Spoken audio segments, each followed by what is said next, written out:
are live from New York. It's Saturday. We can't say that, can I? No. It's Sunday Night Live. I don't think we can even say that. It's Sunday. It's not. It's It's Thursday. 5 o'clock somewhere. It's 5 o'clock in the morning. We got our guest on the pod for the first time. Well, let's do the intro. What are we doing? We don't introduce him yet. We don't introduce that it. shit. Hello, everybody. And welcome to the Crack a Cool One podcast, where a couple of guys are going to enjoy some recently opened chilled beverages, pretend like we know what we're talking about. I'm guy number one, Christian. I'm guy number 2, Grayson. I'm special guest hosting here today. You could call me Mike, straight out of New York. Put that shit up to your mic. You can hear me? You can hear me? There you go. Pause that. Pause. Pause that. And let's get ready to crack it up. Yeah, I'm not gonna lie. Since y'all started, I've been wanting to be a part of this. And we're glad to have you. Our first real guest, since the other one didn't count. We're still on some ghetto shit, so we tried having 3 mics that did not succeed. So here we are with 2 mics, and we're gonna share. Yes, we are. It's going to be all right. We'll make it work. It's a work in progress, man. It's a work in progress. They can hear me. Yeah, just yell a lot. It's fine. We'll It's make fine. it work. Aren't you used to that mic anyway? Exactly. Get them out of here. Exactly. Yeah, he'll be good. All right. Let's just jump right into it because I know somebody had a reaction to this. The Bears look to be moving to Indiana. Technically, it's just like an hour away. Not even 30 minutes. Yeah. So they're moving south. According to all the bullshit, basically Chicago will not pay. Illinois is not willing to pay for the infrastructure around a rebuilt stadium. And they got Soldiers Field, one of the oldest stadiums in the league. That thing is run down. They're looking It's to a piece of build a new shit. stadium. To do that, they need taxpayer money to do all the infrastructure, the roads, all that. And Illinois was like, nah. And then Indiana was like, oh, for sure. So it looks like they might be going over there. What the fuck? That's the first reaction, bro. Like, first off, I'll tell you I'm biased in, like, the fact that, like, I don't like Indiana. I did like the Colts at one point. I was a Peyton Manning fan growing up. That was my guy. We love Forehead Man. Yeah, that's my guy. Forehead Man is it. Sorry, Forehead you're Man is it. Eight head. You know, I'm from that forehead era. You know what I'm saying? But Indiana, come on, they got the Pacers. Hate them. Colts, I don't like them anymore. And now we're going to move the Bears over there. I don't know how I feel about this. Like, In case y'all are wondering why he hates the Pacers, just look at his jersey. I think he's entered the studio. He goes, "Fuck Reggie Miller." I don't know why. I don't know where it came from. yeah, we didn't catch that on camera, but yeah, I definitely did. Yeah, but I really ain't got much to say, bro. I'm like, So here's my 2 cents of this. question before Answer. is it a certainty that this is happening? No. It's not set in stone yet, Okay. but so they've talked a bunch with Illinois. Illinois is like not interested. They basically said like, we're just not doing it. It got to the point where they just started taking offers, and Indiana was like, we got you, and immediately put a deal together, showed it to them. It was looking good. Like they're basically like they want it bad. I mean, they want that income, So that's like rearing to go. And from what it seems like, Chicago's now like, what do you mean you're pulling out? We didn't mean it like that. So it doesn't seem 100%, but it's like 98. And the Bears have not officially said if they would change the name to the Indiana Bears or whatever town they'd be in, but they're close enough to Chicago that they could still just be the Chicago Bears technically. I agree. It would be like the Santa Clara Niners or whoever it is that plays over there. Giants playing in Jersey, man. Exactly. Yes. It's like the same sort of energy. I mean, you can't change the name. Chicago Bears is like iconic. I don't love that they won't be in Chicago, but money talks, and you can't keep a stadium forever, man. They've had that stadium for like 60 years. That thing is run down. Like, it's time. It's been time. And now you got actual hype around the team. Like, it's the time to do it. Absolutely. However, I'm going to go into the opposite direction of Money Talks, right? So Money Talks, this is them playing chicken. This is them playing with the state of Illinois, playing with the city of Chicago. They want to get that money. Like, hey, we're going to pull the team out. Who's going to be upset? The fans. Every city official. The Pope is going to be pissed. Yeah, you're going to have God You're gonna have sending God. some We're wrath talking to about Chicago. God's plan. Shit. Yeah, God's plan includes the Chicago Bears, not the Indiana Bears. But here's the thing, is that they're trying to get Chicago and Illinois, like, to get their shit together so they can still remain in the state of Illinois, in the city of Chicago, or at least one of the suburbs, right? Whether that be like Dallas, where technically it's Dallas, Texas, the Dallas Cowboys, but they're Arlington, right? Yeah. Something like that. Now, from my opinion, I think the Midwest Bears kind of is a hot name if you want to keep it Indiana. That way you have that little, the Midwest kind of going on there, kind of like we had the Carolina Panthers, the New England Patriots. You kind of get some of that regional team now, not just Chicago. But is it going to happen? Absolutely not. They're going to stay in the Chicago metro area. Yeah, I don't see them changing the name. Like, there's teams I think you can get away with it with, like the Colts, the Ravens, like those teams that even though they have a city, they've like moved around or they've like been, difficult about it. You could probably get away with some like Midwest having some fun there, but the Bears are like one of them ones, They are Chicago. You can't lose them. So, I mean, we'll see how it all pans out. I think the Bears organization has said like the whole time they want to stay there. They're just, it costs a lot of money to make a stadium, and they're like, we'll pay $2 billion to set this up, but we need infrastructure. We can't just put a stadium in and be like, everybody pull up. Costs more to move than to renovate? I think they've already renovated to the point that it's like we can't do this Well, anymore. and it's just 60 years is a long time for a stadium. And the families bought land. Like, there is land that they own. They just can't get the funding to do the stadium, right? And on top of it, that owner group, which I don't remember the name off the top of my head, that's one of the poorest owners. Like, they're right there with, like, Mark Davis with the Las Vegas Raiders. I'm poor. They are cash poor. They're not one of these newer owners like the Denver Broncos or the Washington Commanders who has new ownership, or even you can even say Robert Kraft or Jerry Jones. Yes, old money. Yeah, right. Their money is the team. They don't have other capitalist ventures, right? They don't have oil. They don't have Walmart. They don't have other entertainment aspects. they just got some Bears. The Bears. Keep them where they at. All right, who wants to read the next one? Bears, speaking of which, are today traded DJ Moore and a 5th-round pick for the Bills, 2nd-round pick for this year. I like the move. I have a prediction of why they got a second and why they moved DJ Moore. I think DJ Moore is obviously because he just was kind of toxic to the team. He just wasn't really that guy. But you move him with an adult, Josh Allen, he can perform more. He's going to have that leader in the locker room. It's going to be keep him in check, hold him accountable. And my thoughts is that the Bears are going to gather picks to go get somebody. Maximilian Crosby. That is my prediction, but I also could be wrong. I actually agree with that take. When I first got the news, I even text Grayson when I first got the news. I was like, bro, I don't know how I feel about this. I think I texted the group chat. I was like, bro, this might not be it. Walked in the house. I was talking to Christian off camera, and he kind of, he persuaded me, he's going to be with an adult, like he said. Josh Allen definitely ain't painting his nails or sleeping, with his dog after games, when he loses. I'm just saying. It's a different energy, Different energy. It's grown man energy on this side. And when you have Haley Steinfeld as your wife, you have to be a grown man. Exactly. That's a grown man's game. We could drink to that. We could drink to that. Yep. Sinners. But yeah, I'm kind of digging it now. This morning I wasn't digging it. As the day progressed and I'm talking to people, I'm seeing the bigger picture. And Josh Allen does need like a number one. He needs somebody that's like, if DJ Moore comes in there and he puts in the work and he's not fucking fourth quarter DJ Moore, not going for catches and fucking looks like he's sleeping out there, then we accept him. And I speak for all of us. Bills Mafia, baby.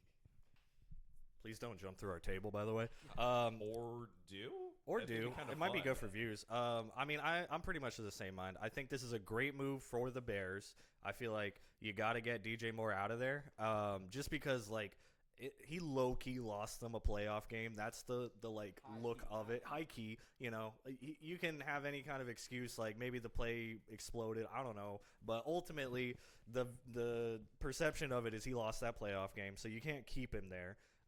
He's really talented, but that whole receiver room is stacked, so you're not getting the like wide receiver one target. I think in Buffalo he can get that. Josh Allen is a lot, more powerful of a force in that locker room. Joe Brady, the new coach of the Bills, coached DJ Moore back on the Carolina Panthers, and he had his best season that he's ever had, like yards-wise. So he knows him. So I think it's a good move for all those involved.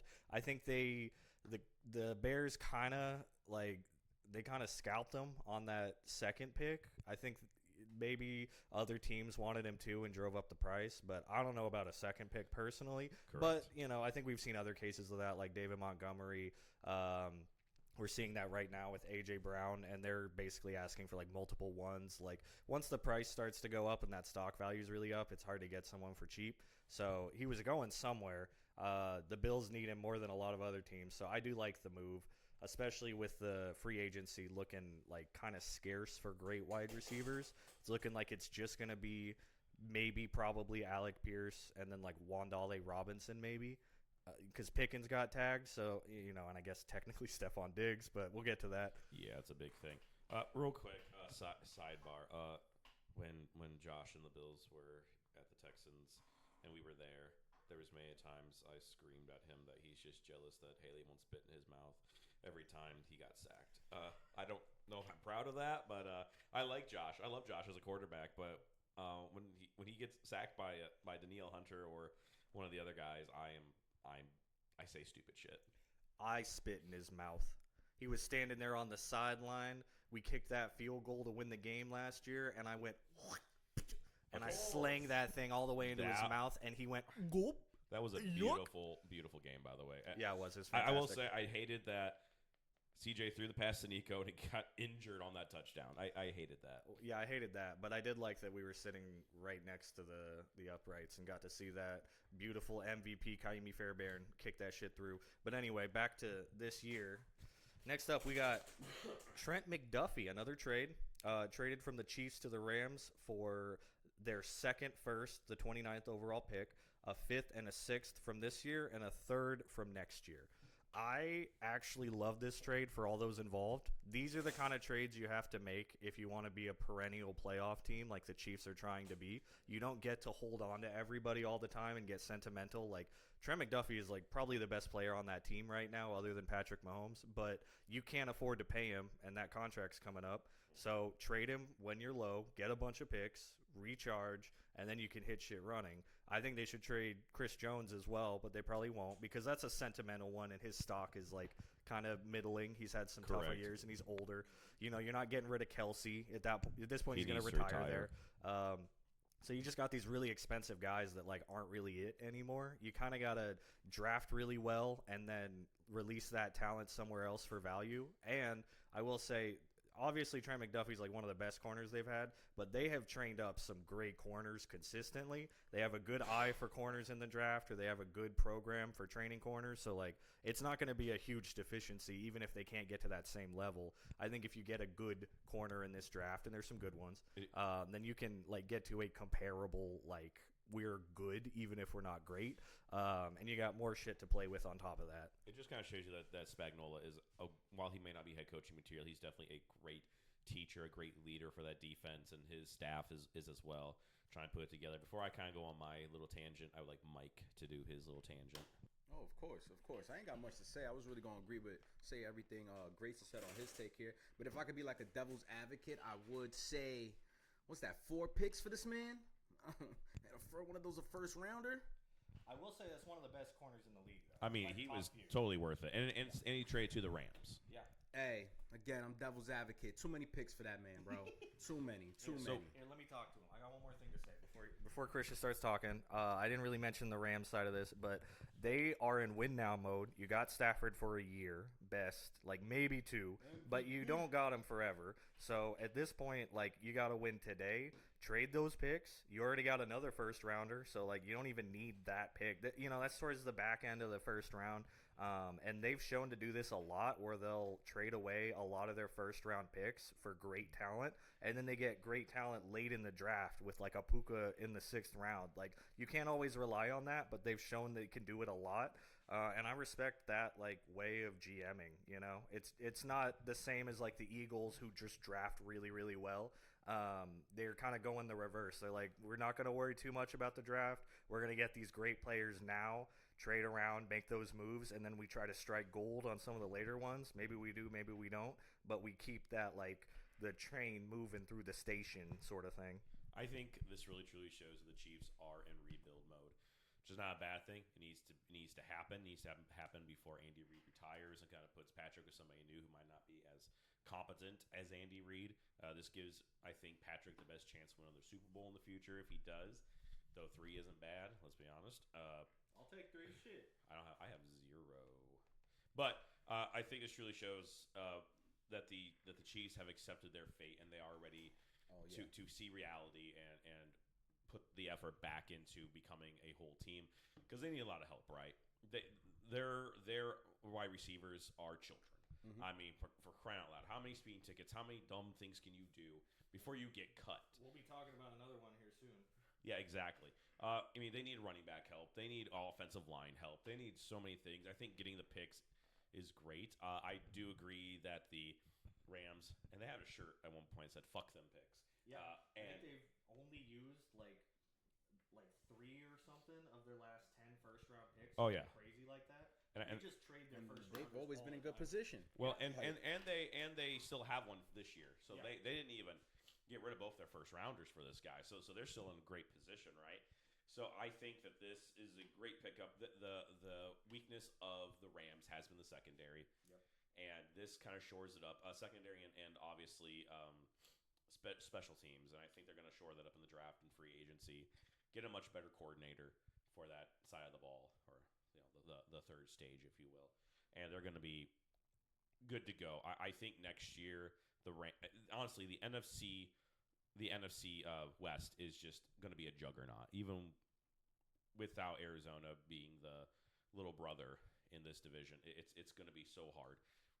Early prediction: our NFC Super Bowl contender is going to be from the NFC West. Oh yeah, and I think the Rams are going to be odds-on favorite at this point. Like, you fixed the one of 2 problems you got. Now you just need a good special teams coordinator and like a better kickoff returner, and you're good. And like, you can find those guys kind of walking around on the street half the time. Like, you still have an early pick in the first round. Like, they are stacked. They got what they need. Yeah, I think just to throw some at the top, little cherry on top, the Rams definitely won this trade. They won. Absolutely, but I think both were very much benefited from this. But you know who also benefited from trades yesterday was the Houston Texans, baby. Oh shit, son. Oh shit, son. Woo! Lions trade David Montgomery to the Houston Texans for Juice Scruggs and a 4th and a 7th rounder. Also on top of it, we have once again fleeced the Browns, trading Titus Howard for a 5th round pick. I'm not going to talk about the Browns. I refuse to. But I think not even the worst Browns trade that we've made with them. A fucking man. I think that this Montgomery pickup is fantastic. He's going to be great for the power game, great for the blocking game, but it's also showing that we're trying to free up some cap space and also trying to get the tools around CJ. And saying to him, this is your final year to prove it to us. If you can't do it, you're gone. You got Woody Marks. You're going to have David Montgomery. You're going to have Nico Collins. You might have Tank Dell back. You're going to have Dalton Schultz. You're going to try to give him a better line. You have an amazing defense, and I do mean amazing. We would have put up a better fight in the Super Bowl. But anyway. Agreed. Even with Stroud throwing 7 picks, I low-key feel like we would have been more in that game. Possibly. They were on something. But this was great for the Texans, and I think this is getting ready not only for the future, but also getting ready for CJ to have his come-to-Jesus moment. Yeah, we're giving him his no excuses year, which I love. I think we may have slightly overpaid for Montgomery, but I think it's another one of those, like, the stock was going up. It happens. He's a phenomenal running back. His production looks low because he's sitting next to one of the best running backs of all time. Honestly, I feel like I can already say that about Jahmyr Gibbs. Absolutely. Like, maybe an injury will block him, but right now he is, like, top 3 in the league and top 10 all time probably. He's phenomenal. So like, how do you run top 15 for me? Either way, like he's like generational. So obviously Montgomery's not going to get the same touches, but he is a very good running back. This kind of splits the difference with Marks, who's a good elusive kind of movie back, but he's not good down to down. Montgomery is very talented all across, but is definitely, I know doesn't like when people call him this, more of a power back. So this should shore that up. We're definitely cleaning house on the line, which I love. Get them bitches out of there. Start over because that line was trash. Titus Howard to the Browns for a 5th. Like, we fleeced them for that one. So bad. Honestly, I would have loved to see a 4th for it because it's the Browns. But, like, we got to be fair. we could have given it to him for free, and I feel like we would have come ahead. So, and they gave him a monster contract immediately. So that's crazy work. But Shador Sanders, you about to die. yeah. So, but yeah, I love this trade for him. I love the mindset. Speaking of the Texans, we also just extended Danielle Hunter. I was kind of. Did Mike have a thought? Oh, Mike, do you have thoughts? Of course I got thoughts. I got a fucking brain, don't I, man? I'm thinking over here, man. Were we on Lions? I like it. I like it for y'all. You know, for y'all. I'm happy for you guys. Honestly, like you guys said, I think it's gonna come down to C.J. Stroud and how he performs. This is like, hey, buddy. He had that first rookie year where it was like, great. We fucking see all your potential. Sophomore year was, it was okay. Last year was, the fuck are you doing out there, buddy? Dog shit. Yeah. You know what I'm saying? If he didn't throw them 7 picks and defense is doing what they do, y'all easily going to the Super Bowl, bro. Like, I'm easily. And I do agree that y'all would have put a better fight up. I do agree on that. I think this right here is the first step to actually getting CJ some better help out there because Montgomery's not only a power back, he's gonna be out there putting up blocks. I've seen him put people on their ass. Yes. Like he's just an extra lineman sometimes. Exactly. I feel like this is, that first step to get him that protection he needs, and I'm hoping for the best, man, because I want to see y'all. The Bills want to see y'all in the playoffs this year coming up. I'm excited to see the Bills during the regular season. Always excited to see the Bills, and I hope that they make it to the playoffs.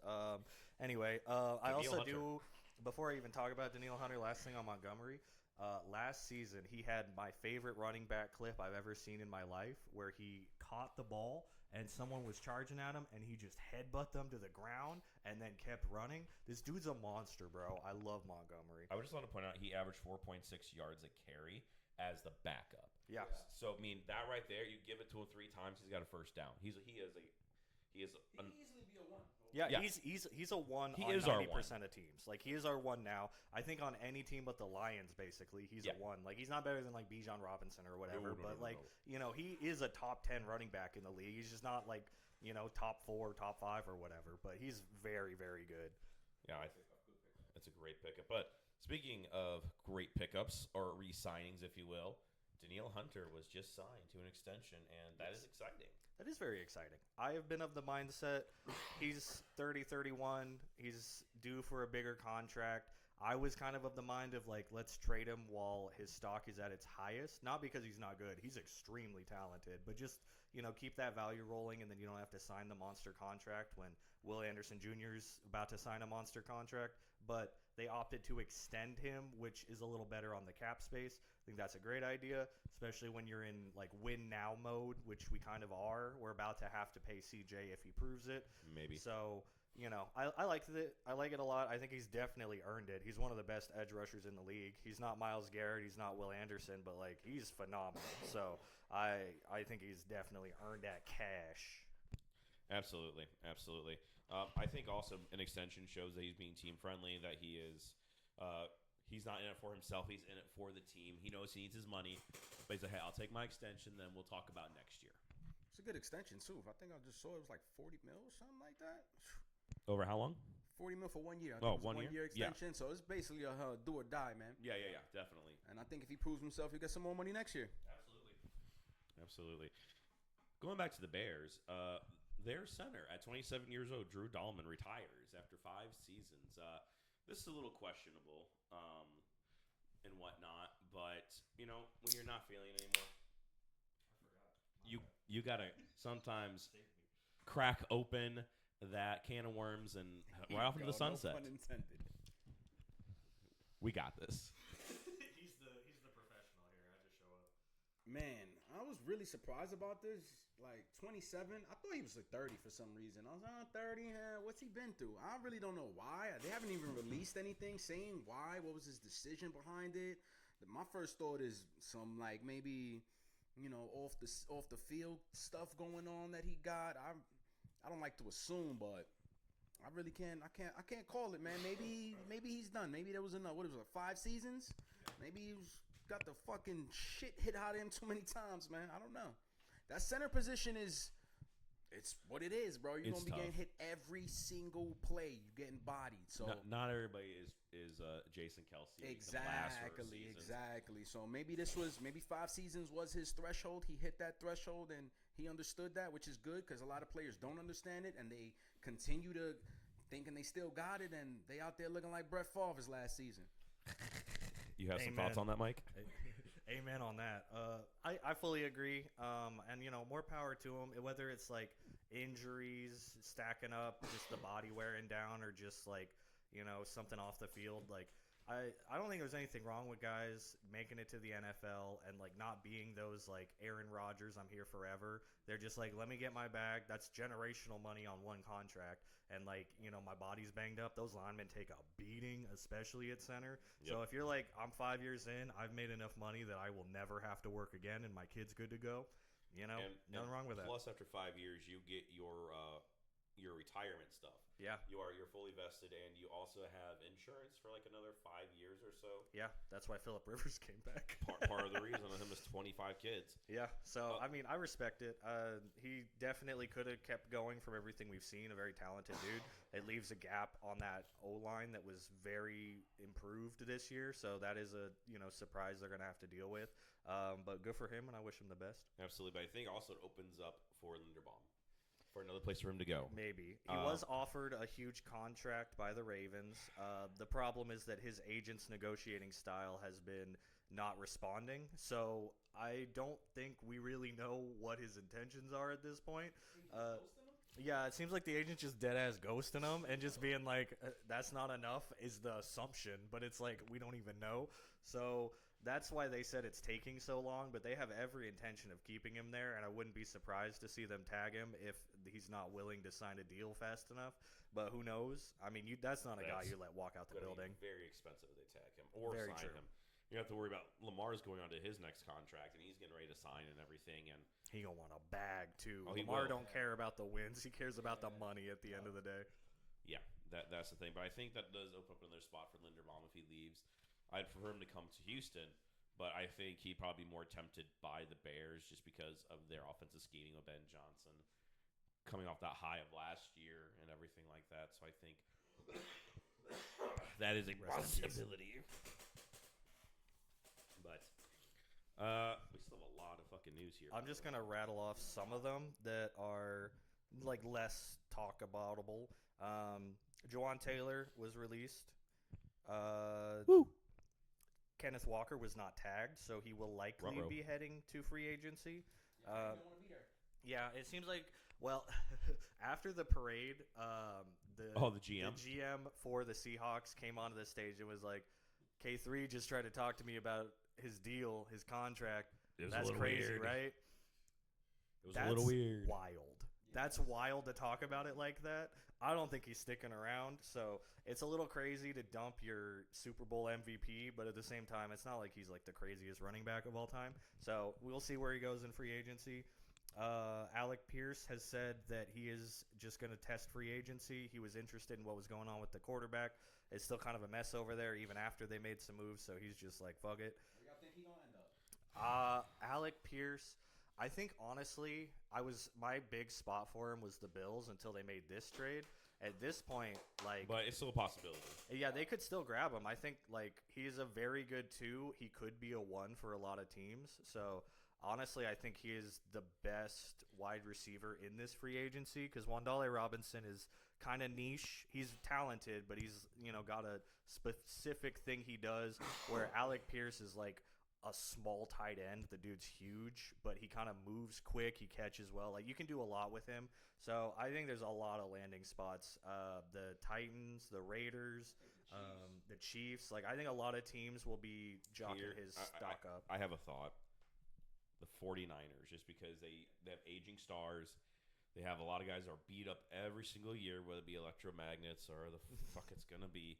They need some help. Agreed. What's this guy's name from the 49ers? He's been injured this whole season. I think some Ricky Ayuk? Brandon Ayuk. I He used stopped to showing like up. Ayuk. I think he was a legit wide receiver. He doesn't but want to be there. he's been playing bullshit. You could get rid of his ass. I like that. Get Alec Pierce in there, and that would be a good look. I could also see him on the Chiefs. They might have to let go on some, like a Noah Gray or something like that. Who cares But they about need him? Noah Gray. You think so? He's a good blocker out there. And Noah Gray, I think, is like next. He's gonna become that number one. At We'll least see. for a year or two until they find the next Travis Kelce or Gronk or whomever.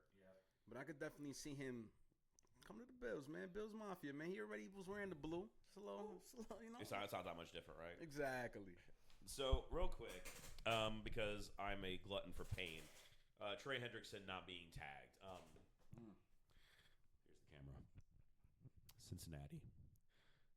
You are on the fucking edge of the fucking river. The Ohio River that goes into Kentucky. You need to fall into the fucking river and never come out. I'm sorry. It'd be better for football. It'd be better for football. Not Joe. You're fine, Joe. We'll protect you. Joe, leave that place. Leave Get it. the fuck Take out. Jamar and with you.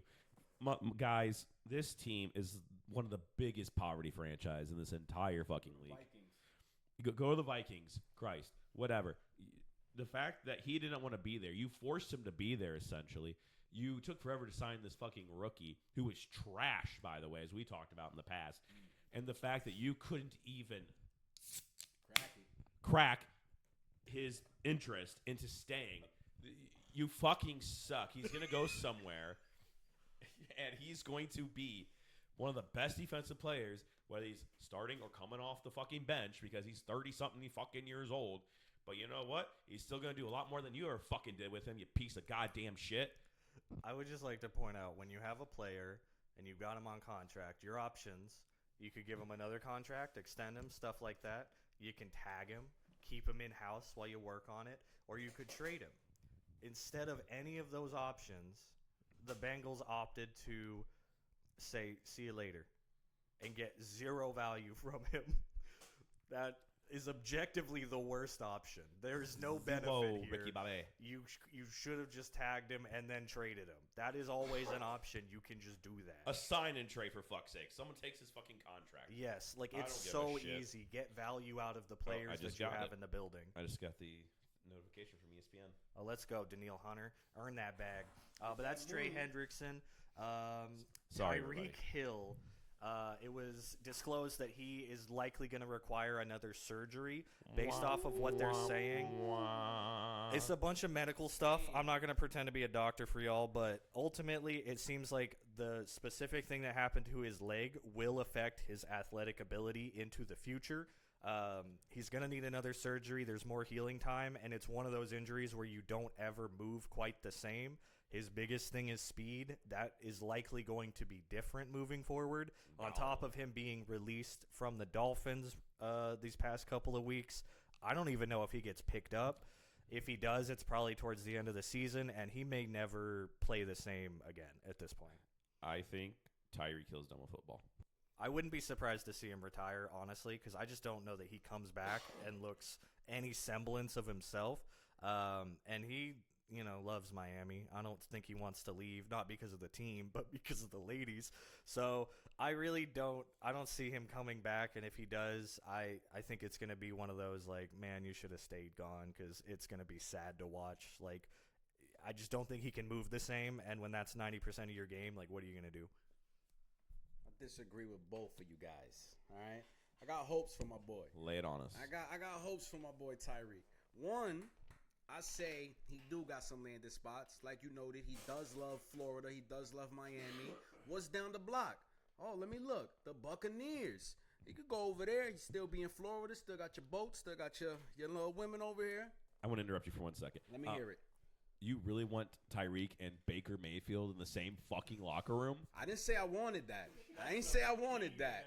I'm just saying he want to stay in Florida. He got some options there. I think Satan just laughed really hard because I he's think excited. this honestly is. I think it'll go full circle and he'll end up in with the Chiefs again.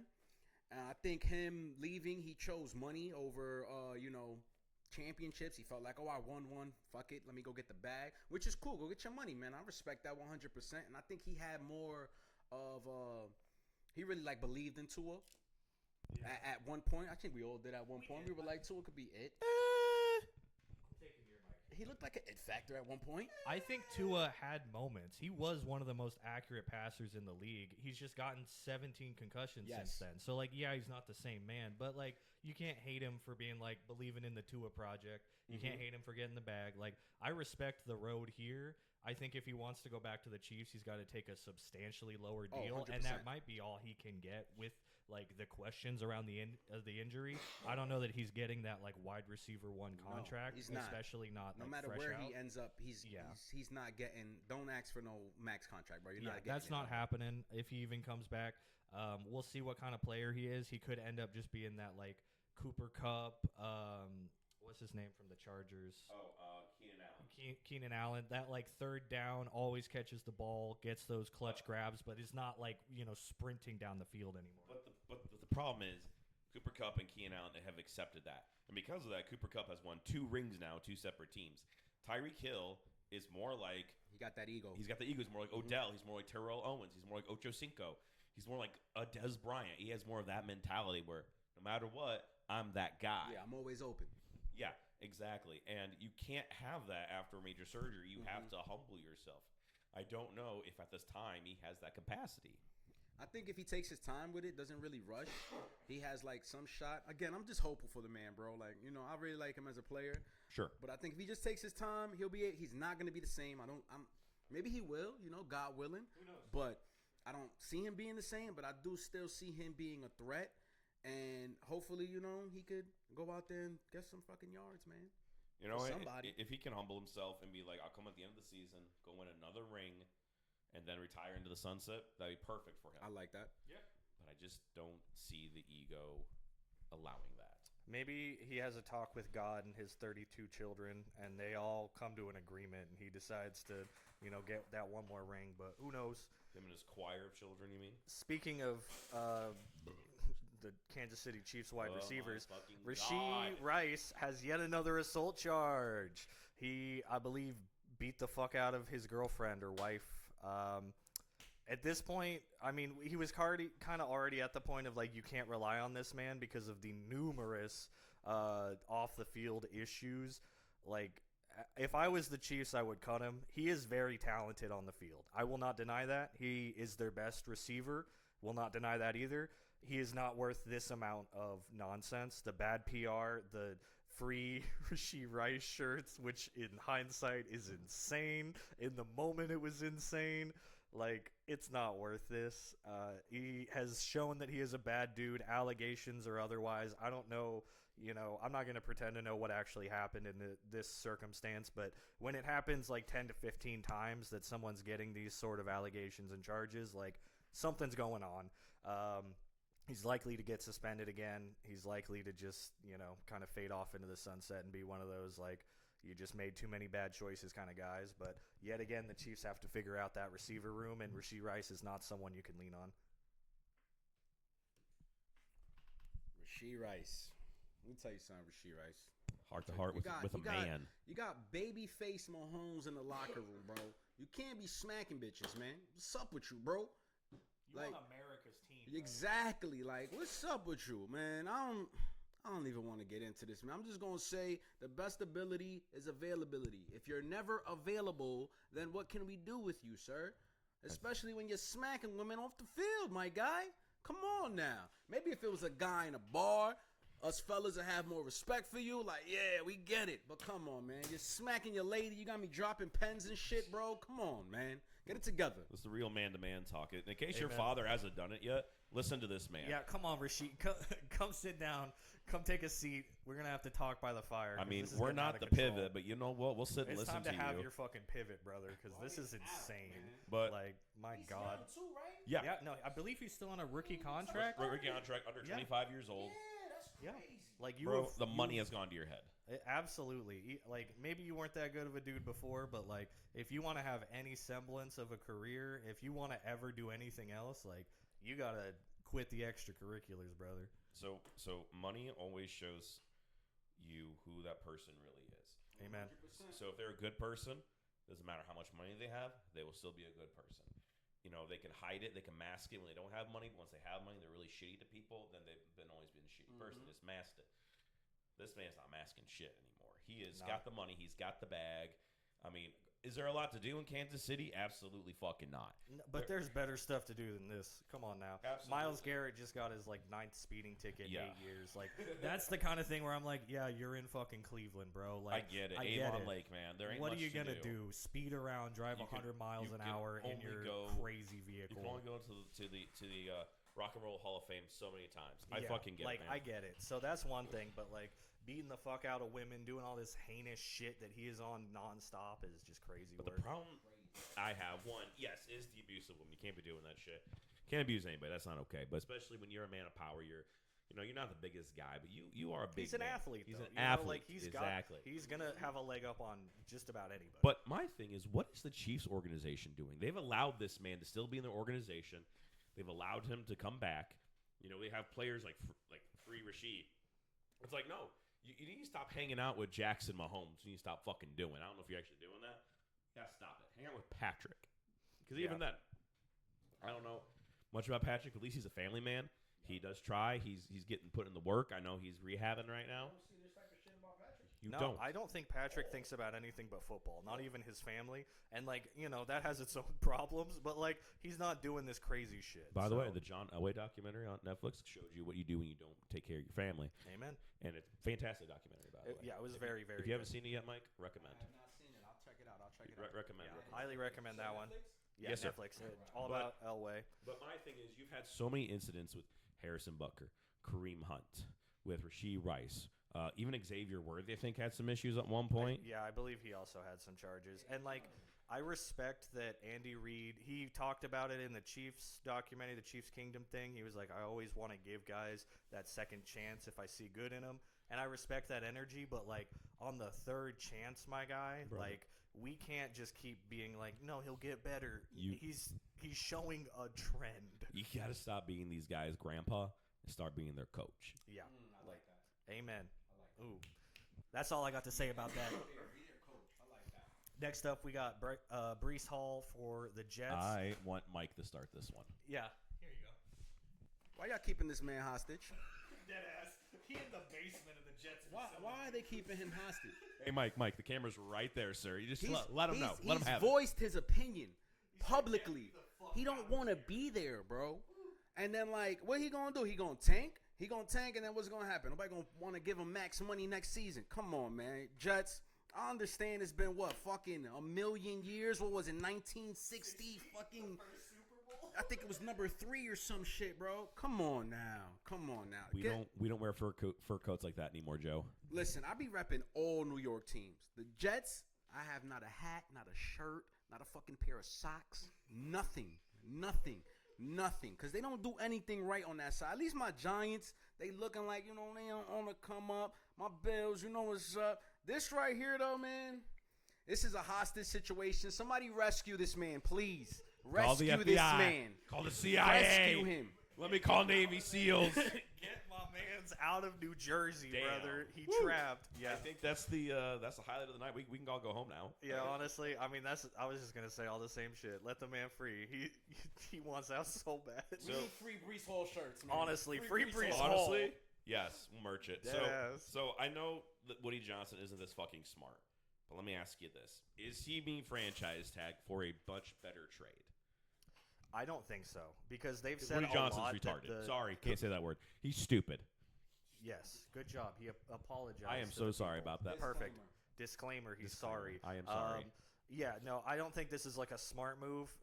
Based on everything they've said, they're tagging him so they can keep working on a deal. He has said so many times, "Get me the fuck out of here." He has no desire, just like everyone else in the NFL. He does not want to be a Jet.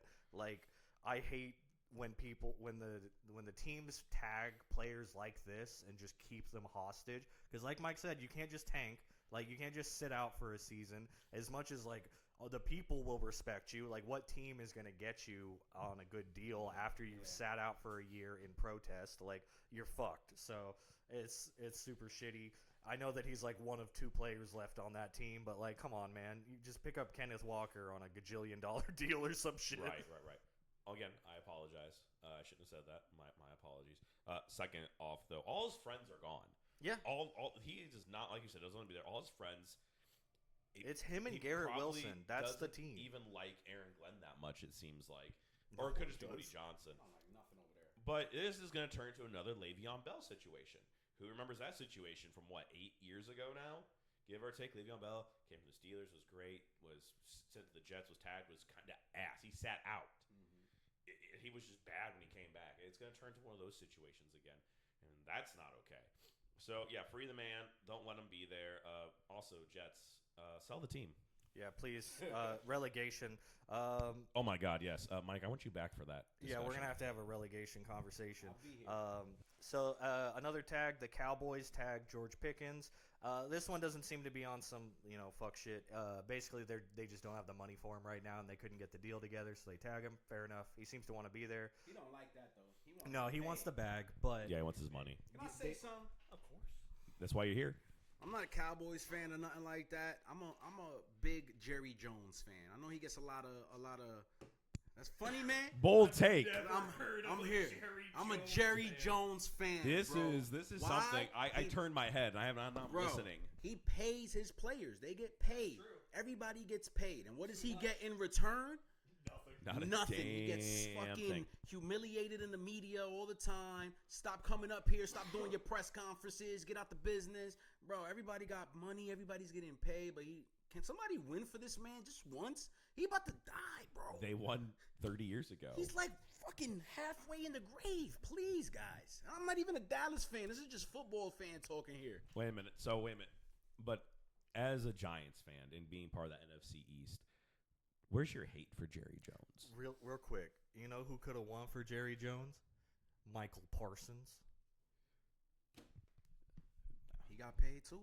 They paid him. Not enough. They paid him. He said, "Fuck this stuff." And to answer Christian's questions, my hate, I don't got hate in me, man. I love everybody, man.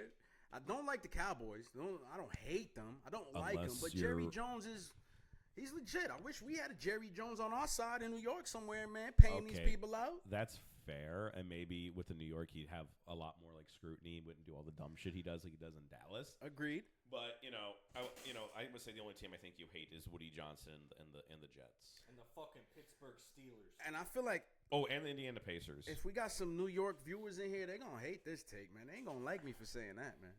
I guess you gotta make up for it later. I will agree with you. Jerry pays his players to a fault. I think they pick people up in the draft, and it doesn't matter how good you are. They're going to pay you, and they're going to pay you a long time.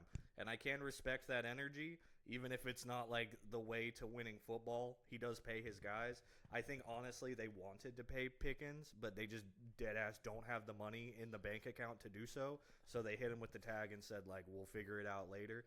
Fair enough. It's a money game. You got to do what you got to do. I agree, but also he's playing the game of football in his brain, the mind stuff, like it's still in the 1990s. He's still probably doing cocaine. I mean, that's probably what's The keeping White him. House. I mean, The White House, that is keeping baby. him alive right now. But this isn't Troy Aikman, where you're sentimental. We keep him around. Dallas will love him forever. This isn't Michael Irvin. This isn't Barry Switzer, or you get rid of your coaches left and right, Jerry.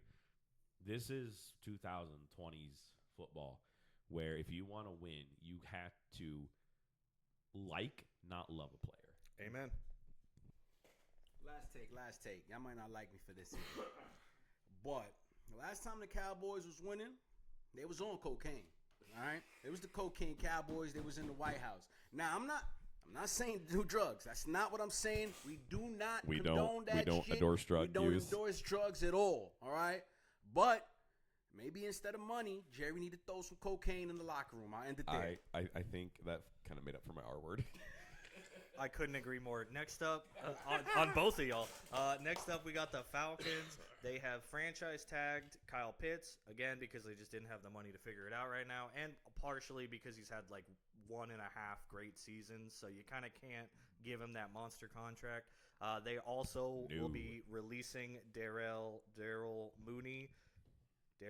Something like that. Darnell Mooney, and Kirk Cousins as well to be released. Okay, so hear me out about the Kirk Cousins thing.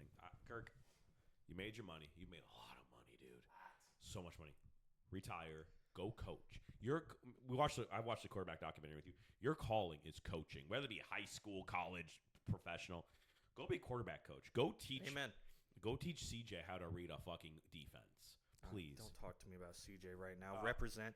I do agree wholeheartedly. I think Kirk would make a great coach. I know that he is like beyond determined to get that Lombardi, but brother, that ship has sailed. I am so sorry to say. Get a Lombardi as a coach. Yeah, honestly, I think that's where we're at, and I think you'd be a good coach. Like, get your stripes, get that sorted. I just don't know that at his age, the way he moves, all of the numerous injuries, that you're still slinging it like, an MVP Super Bowl winning quarterback. I think he's going to do another year or two. That seems like his energy. Who knows where he ends up? There's plenty of quarterback-starved teams that would probably give him a shot at a starting job. So maybe. But I'd love to see him retire, honestly. As much as I love the dude. Kirko Chains, you like that. I say you like that on a daily basis, just like big old Kirko Chains. But, the time has passed, unfortunately. Come sail away with us. Kirko was cracking him on that franchise tag, let me tell you. So many, my he was God. getting so much money. That's why I'm like, bro, you could retire. How much more money do you need? Like, are you trying to buy fucking Epstein's yacht or something, bro? Like, how much money do you need, bro? You've been killing them for years. But I like him. I do think he was like overly overpaid as a secondary quarterback. Like he was getting basically QB1 money as sitting at back there. Like, and he's been doing that for years, man. I think he should hang it up. If there's any place that he could go. Okay, real quick. Let me hear it. As of early 2026, quarterback Kirk Cousins has amassed over $321 million in total. I think I NFL read somewhere career. he's like fourth paid, like Something like highest that. all time. The man isn't. Sorry, I'm not frame. The man is good, but he wasn't great. I don't think even Tom Brady made that much in the NFL. That's insane, Kirk. Go retire. Go have another kid. That is a legendary amount of bag chasing, brother. You have made so much goddamn. You're a money. bandit. Yes, you You're have a been thief. stealing from these teams. You have been the backup for 2 years, and you've been making bank. That's crazy work. Like, good for you. Be the bandit. Kirk the bandit Cousins or Kirk the thief, whatever. But $321 million, dude. You don't need money. Like, you're good, and you're not. Amen. And you're not winning that Lombardi. I'm so sorry. Like, unless you're the backup, I just don't see it. And I think he's a good quarterback. He's like maybe one of the best 32 in the league, but you just can't at that age with those injuries and like where he plays the game. I just don't think he elevates an offense. Like, you'd have to go somewhere that's a contender without you. And if they're a contender without you, why are you there? Well, I think, honestly, you need to have somebody who's a good backup quarterback to support somebody. That could be the Chicago Bears. Landing spots for Cousins for me, the Vikings, if he wanted to go back, because they need a very strong backup, and I do think he is a strong backup. Very strong. He could go to the Jets just like everybody else, and rest in purgatory. He could go to the Cardinals. Steelers. Cardinals, Steelers. It seems like he's only one of the best quarterbacks of all time. Steelers quarterback. Oh, Aaron Rodgers. Aaron Rodgers. He just came out of his ayahuasca retreat and said, "I'm thinking about it. I'll tell you when I feel like it." Who knows what's up with him? I don't even know if he's gonna play again, let alone play for the Steelers. And play for Mike again. You He could does not wanna absolutely play for Mike again. Probably not. So you could absolutely grab a Kirk Cousins for the Steelers, for the Cardinals, for these teams that are just like destitute on quarterback. I think he is a lot better than 90% of the backups you'll find, but he's just not going to get a team like, he's not going to get you into the playoffs off him alone. He is good. He is a good quarterback. He has a good mind for it. He does not have the body for it anymore. Not anymore. Can I do a quick impression of Aaron Rodgers finding out that they hired his old coach from Green Bay? Yeah, give it to me. We're doing impression work now, everybody. Scene. Start slamming shit, just throwing shit everywhere. He wrecked his mansion. I can't throw and make a mess, but I just want to do an impression really quick. I'll do mine. That's the bong. What's a football? I was pretending he was drinking scotch. I'll do Okay. Please. Let's keep it, Now let's we're keep in it. on this. This is me. This is my Aaron Rodgers. I'm back from the dark place. They hired Mike Fuck. I've been in a cave for the past 47 days, but I've awakened now, and I'm ready to play some football. Does that make me Jesus? Hey, what's up, Pat McAfee? Next up, Kyler Murray, cut. Thank God. That's a big one, a much-needed one. There's a million landing spots for him, as well as the baseball team that initially drafted him. The Oakland A's. The Oakland A's have already come out and said, you're always welcome here. So there is always the potential that he says, fuck it, and goes back to baseball. Yeah, they came out basically immediately and said, come on back, brother. So, I think he needs to go back to baseball. He'll make more money. He'll be longer successful. He'll have a longer career, be more successful. He could get traded and go somewhere else. So he has money from the NFL. So even if he starts in double or triple A ball, pardon me, he is good on the bank. He can take his time, redevelop himself into, I don't even know what he played, shortstop, whatever he played. I have no First idea. base, Honestly. I know he second was base. very good at baseball, but Very good. truthfully, with the amount of time he has spent in football and getting injured and things like that, I don't know that he can just jump into baseball. Yeah, I just don't think he jumps back in and is an elite baseball player. His body, though. He's very athletically gifted, like one of the most athletically gifted quarterbacks in the league. But with how many injuries and how much you have to change your body for baseball, like it's not the same sport. Well, you have to train hold on. for it. And What- baseball's a lot more talented than it was when he was playing. Okay, Even it wasn't that long ago. But let me ask you this. How long do you think it would take him to get into baseball shape compared to football shape? 2 years. And is he more likely to get injured on a baseball pitch? I don't think he's more likely to get injured, but I think by the time you're hitting that like year and a half, 2 years where he's like finally ready, at that point he's pushing 30. He hasn't played baseball since college. Like, does anybody really want to do this other than Randy for, like, Johnson was views? pitching almost into his 50s. I'm not saying you can. It's just that he doesn't have, like, I don't even imagine with how much he loves Call of Duty that he's been watching baseball. I don't think he knows anything about it. To be fair, I don't think Shohei Ohtani watches baseball. I think he just looks True. at a baseball, eats it, maybe, shits one out a day. But he's been playing it this whole time is my thing. So, Well, I just don't know that he, like, jumps in and is this, like, sensational baseball player or something. I feel like he would jump in, put asses in seats for a little bit, and then he would quietly get benched when they realize, like, he ain't really got it like that anymore. Kind of like I think Tim he's Tebow. more likely to go to an NFL team because especially with how many teams are going to want him, he will be getting paid this year from the Cardinals. So he can go anywhere on the minimum. Vikings would make a great spot for him. The Jets, as always. Like, he could go to these places and be a good bridge. Maybe, but he's just, I'm sorry, he's too damn short. When you have to take 15-step drops just to see kind of over your linemen that are 6'3", 6'4", 6'5", which is part of the reason he's more prone to injuries because it takes so long to get back in the shotgun. Yeah, he's 4'7". Exactly. So if he Out there scampering, he ain't running. So then let me pose this: what team would want him as a quarterback, and could he be transitioned to a slot receiver? I don't think he would go receiver at this point. I don't think his pride would let him. I think the team that would like make the most sense to me and has been shopping him a bit is the Vikings because they don't want a franchise forever guy. They want someone to compete with McCarthy. And that's, I think Kyler Murray could do that for a year. He could be that guy where you take him for cheap. You just kind of see what happens. If JJ gets hurt again, then you throw in Kyler Murray. Everyone works in that offense. You've got a brilliant mind and a perfect offense to run with. Like, he probably looks pretty good and gets you a couple more wins that gets you into the playoffs. Like, I think he elevates the Vikings just enough and gives that competitiveness without making JJ McCarthy like in his own head. Like, if you grab a Malik Willis, that's not just competition, that's replacement. And I think that's where Kyler Murray could be. Like, it's competition. He's not going to take your job. He's making you fight for your job. All right, Kyler Murray. I think my boy might end up in Pittsburgh. Crack into it. There we go. Speaking of short quarterbacks, they've already had a short quarterback in Russell Wilson. That kind of failed them. But I will say in the defense of Russell Wilson and short quarterbacks and short men all over the world. I will say That's this. actually all of us. Let me point down.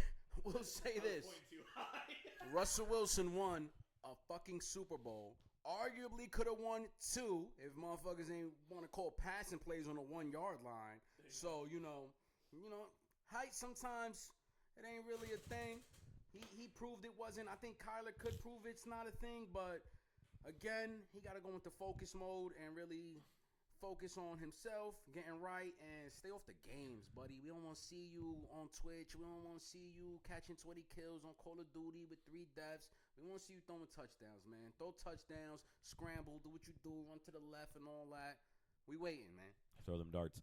Mike, I don't want to burst your bubble, but Russell Wilson won because the Legion of Boom decided to murder Peyton Manning. He didn't have to do fucking shit in that Super Bowl. I watched it. And I do think Russell Wilson low-key poisoned the league, not because of anything he did, but he convinced everyone that you could just have a short quarterback and it was fine and it wouldn't be a problem. And then we saw like an army of them come through and half of them did not work. I mean, Drew Brees would be the better example, in my opinion, Yes. because he had that consistency. But Drew was in the Sean Payton system, and Yeah. Sean Payton hated fucking Russell Wilson. Yeah. Yeah, it just doesn't always work. I don't think that, like, height is a necessity, but it makes the job a lot easier. Kyler Murray is exceptionally athletic, and he hasn't made it work, but that organization is a mess. I like That is Bryce true. Young is probably the best short quarterback we have right now, and he is so up and down. Like, we're really seeing us, like, the whole league is going back to, like, your Josh Allen types. You're, like, 6'4" to 6'6". Like, that's the guy you want because you just need him to see over the line. Big and trunky. Yep. I mean, I think I saw that the highest passer ratings this season, the top 10, there were like basically all of them were 6'4" or higher. Yes. Yeah. I think we both watched the same clip. Yeah, it was Colin Cowherd. Shout out. Shout out to you, old guy. Next up, we got Daniel Jones. He was transition tagged. Essentially, this was because he kept begging for money. He was trying to scalp the Colts organization in kind of a shitty way. He has not proved it, but he was acting like he had. And coming off an injury, he wanted that monster QB contract. You didn't earn that. I'm sorry, buddy. Like, I think you played sensational for a while, and then you didn't, and you were hurt. And now you're probably going to be, like recovering for a bit. So they hit him with the transition tag, said, see what you're worth out there, and then we'll match it. He's not going to get a crazy bag, so they're going to get him for cheap. It's cheaper than the franchise tag unless the price gets driven up, and I just don't see any world where the league is fighting over Daniel Jones off of like half of a really good season. So, Well, I'm going to put my 2 cents in really quick. Get out of the league. You suck. Well, damn. I don't know about that. No, he was the reclamation project from college. He didn't prove himself in college. There's guys coming in this draft that are better than he ever was in college. I'm sorry. But also, I do want to get to Mike's topics as well. So I also want to hit the Rondale Moore stuff. So I'm just saying, get out of the league. You don't belong. Sorry. At least not as a quarterback.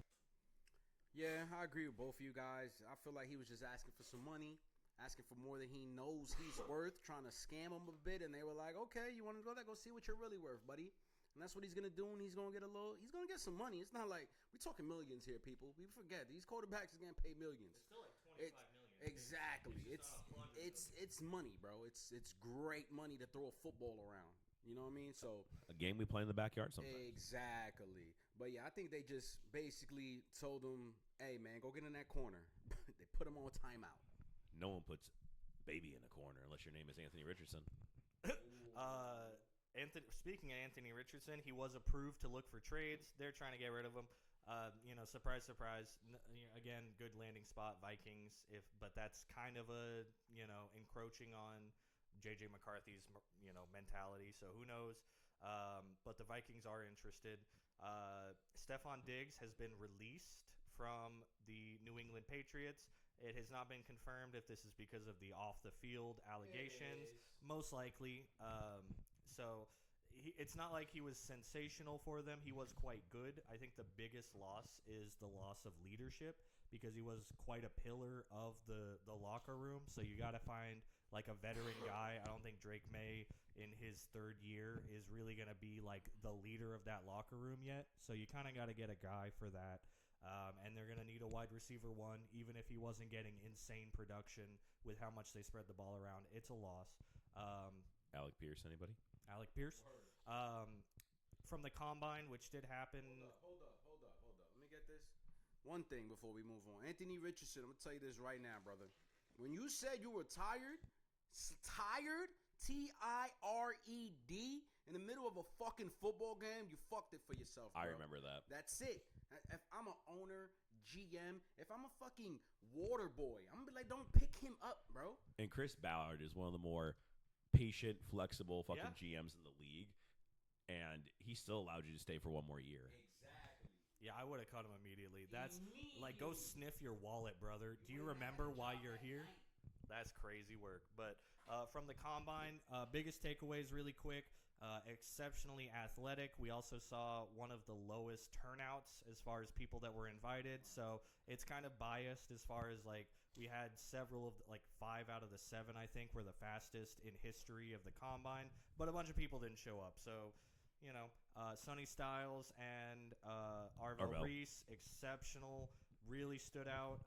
We had a couple of quarterbacks like Taylon Green who broke some records and looked exceptionally athletic and like he doesn't know how to pass a football. A bunch of guys to watch for. We have some other stuff we want to get to, so we might talk about the combine a little more to get into the nitty-gritty. But, yeah, in summary, there was some very big standout talent, mostly kind of who we expected. A lot of guys that didn't participate and are looking for their pro days.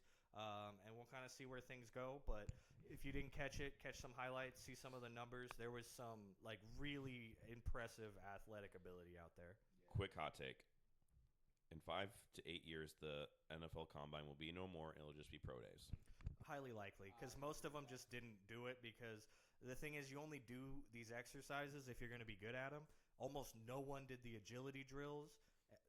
Half of them didn't do the 40. Like, you don't do it to upgrade your draft stock unless you have bad draft stock and you know you're going to be good at something. If you're good and you already are like a top first-round pick, you just don't do it because it doesn't gain you very much. There's just so much tape on these guys these days. Yeah. You don't need to do this. The pro day is fine. They grant you put it in Indiana. They are out of the comfort of their home. That is good for that. The show would be under pressure. But, these guys like Fernando Mendoza, great guy deep down. He really is. But he didn't throw. And he was the most likely one, I think, out of all the potential first-rounders to have thrown. But he didn't. So yep, he didn't throw. He was cheered for every time he walked into the stadium, and they did boo Carson Beck every time he threw, which I thought was hilarious. But, yeah, it was a good combine. There was some good stuff. I'd like to see them change something to make it, just a little bit more used because so many players aren't doing it anymore, and it's kind of losing its purpose. I feel like the medicals and the interviews are more valuable than most of the combine at this point. But as a viewer no more. It's not entertaining for us. Like I didn't sit down and watch it. I'm watching the highlights. Yeah, there's not that much to see. I watched basically all of it outside of the linemen, and there were some good moments, but it's not like a great entertainment thing anymore because so few people do it. It just doesn't quite have the same flair. You kind of got to do something with it or make these players just more participating in it. And there's potential when they first came out, you would find somebody you haven't seen before. But there's so much on YouTube, on all the other syndication networks that you can find these guys. It's not necessary. Shout out to Rich and Daniel Jeremiah, though. They did their best with what they had. I think they know deep down. They know deep down that this is the dying thing. And he's so slick with it. Yep. Deep down, he was letting that out, too. I was. I needed that a little bit to come out. Welcome back, everybody. But I think that in time, like I said, they're going to transition away from this. It's just going to be pro days. Yeah. You're still going to need the medicals and whatnot, but you don't have to do that in Indianapolis. You could do that anywhere. Yeah. Plus, last thing I'll say, the reason that Fernando said that he wasn't participating is because he wanted to do the pro day to help out his guys and pass to them, make them look good. Like, that's perfectly valid. He's the number one prospect. He's going to go first. There's, like, pretty much no argument there. Why would he go out there to improve his draft stock when he can just go put everything out there to help his guys out and actually get them drafted higher? Yeah. You know, I think that's extremely valid, and that's the way a lot of guys think now if you're in that first-round mindset. So, you know, it's just losing a bit of its value. But last thing for the news. So I'll take this. So, and I will say to everybody, gentlemen especially though, ask for help, please. Doesn't matter. We're all a brotherhood, no matter who you are and whatnot. If you need help, come talk to somebody. You can message us on YouTube if you want to. You can reach out to a friend, an uncle, a trusted adult, a friend. You know, because you are worthy. You are you're wanted on this earth. So, you know, Rondale Moore, I'm sorry you were hurting. I'm sorry that, that you didn't think that it wasn't worth it anymore. May you and your family find peace.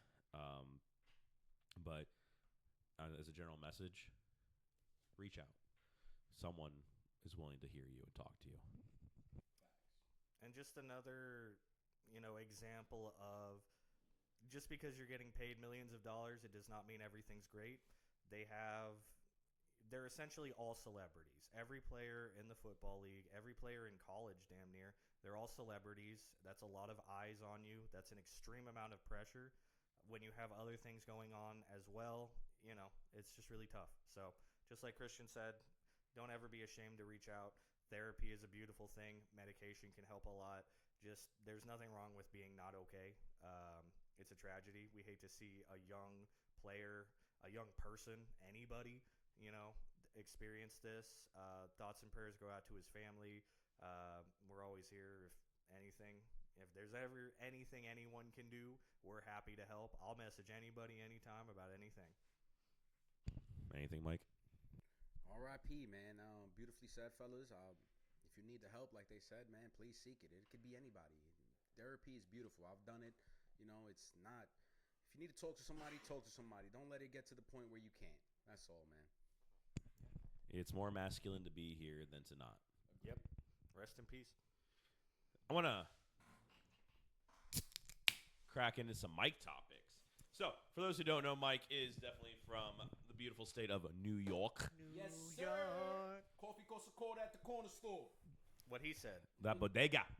So, Mike came with a couple things we want to talk about, some New York sports and everything like that. If I accidentally kind of go into a New York accent, it's so fun just to kind of go back at him. I'll go back and forth. I don't really care. I like it. I mean, I'm from the Midwest, so, it doesn't really matter. Why don't you kick us off, Mike? First off, where the fuck you been hiding that accent at, man? That was pretty damn good, bro. Oh, I'll take that. I will take that all day. Damn good, man. I was gonna talk about the Liberty. We're gonna skip over them, man. I feel like. Oh, okay. All right, no, I'm just kidding. I mean, that kind of goes into what we were going to talk about. That's fine. I'm just kidding. I was messed up. I'm just kidding. But that's really what's going on out here. Literally, I mean, what's going on out here, man? Hey, you want a segue? Right here. I wanna talk about how they won. It wasn't last year. Last year was, I believe, Las Vegas and Asia Wilson. Shout out to Asia Wilson. She did her thing last year. She was bugging out, and she got some new sneakers. It was a good deal. But yeah. Liberty won the championship, and it was kind of empty from what we saw. They said that it was the beginning stages of the parade, so we didn't really see when people showed up and it got pumping. But I will say this, man, they are the only champions in a long time in New York. We haven't had a trophy. The women, if you ask me, they brought the trophy home to New York until further notice. They deserve some more respect. Now, if y'all want to talk the money thing and how they underpaid, we could get into that another time because got some hot takes on that too. What y'all guys think, man? Let me hear it. So let me start here really quick since I don't have the transition microphone. For those who don't know, the New York Liberty is a WNBA basketball team. For the Women's National Basketball Association, the sister company to the NBA, with Caitlin Clark coming into the league, it's kind of had a boom. It's grown very rapidly, which is a great thing. It's great for women's sports. It's great for women athletes. It's great for all girl athletes. Kind of show that there's now these examples. You don't have to look at the Olympics, which is a great thing, by the way. Don't get me wrong. But a lot of things, I think we had Olympic athletes. We had a lot of soccer stars, which is also great. Shout out to Mia Hamm and all of them.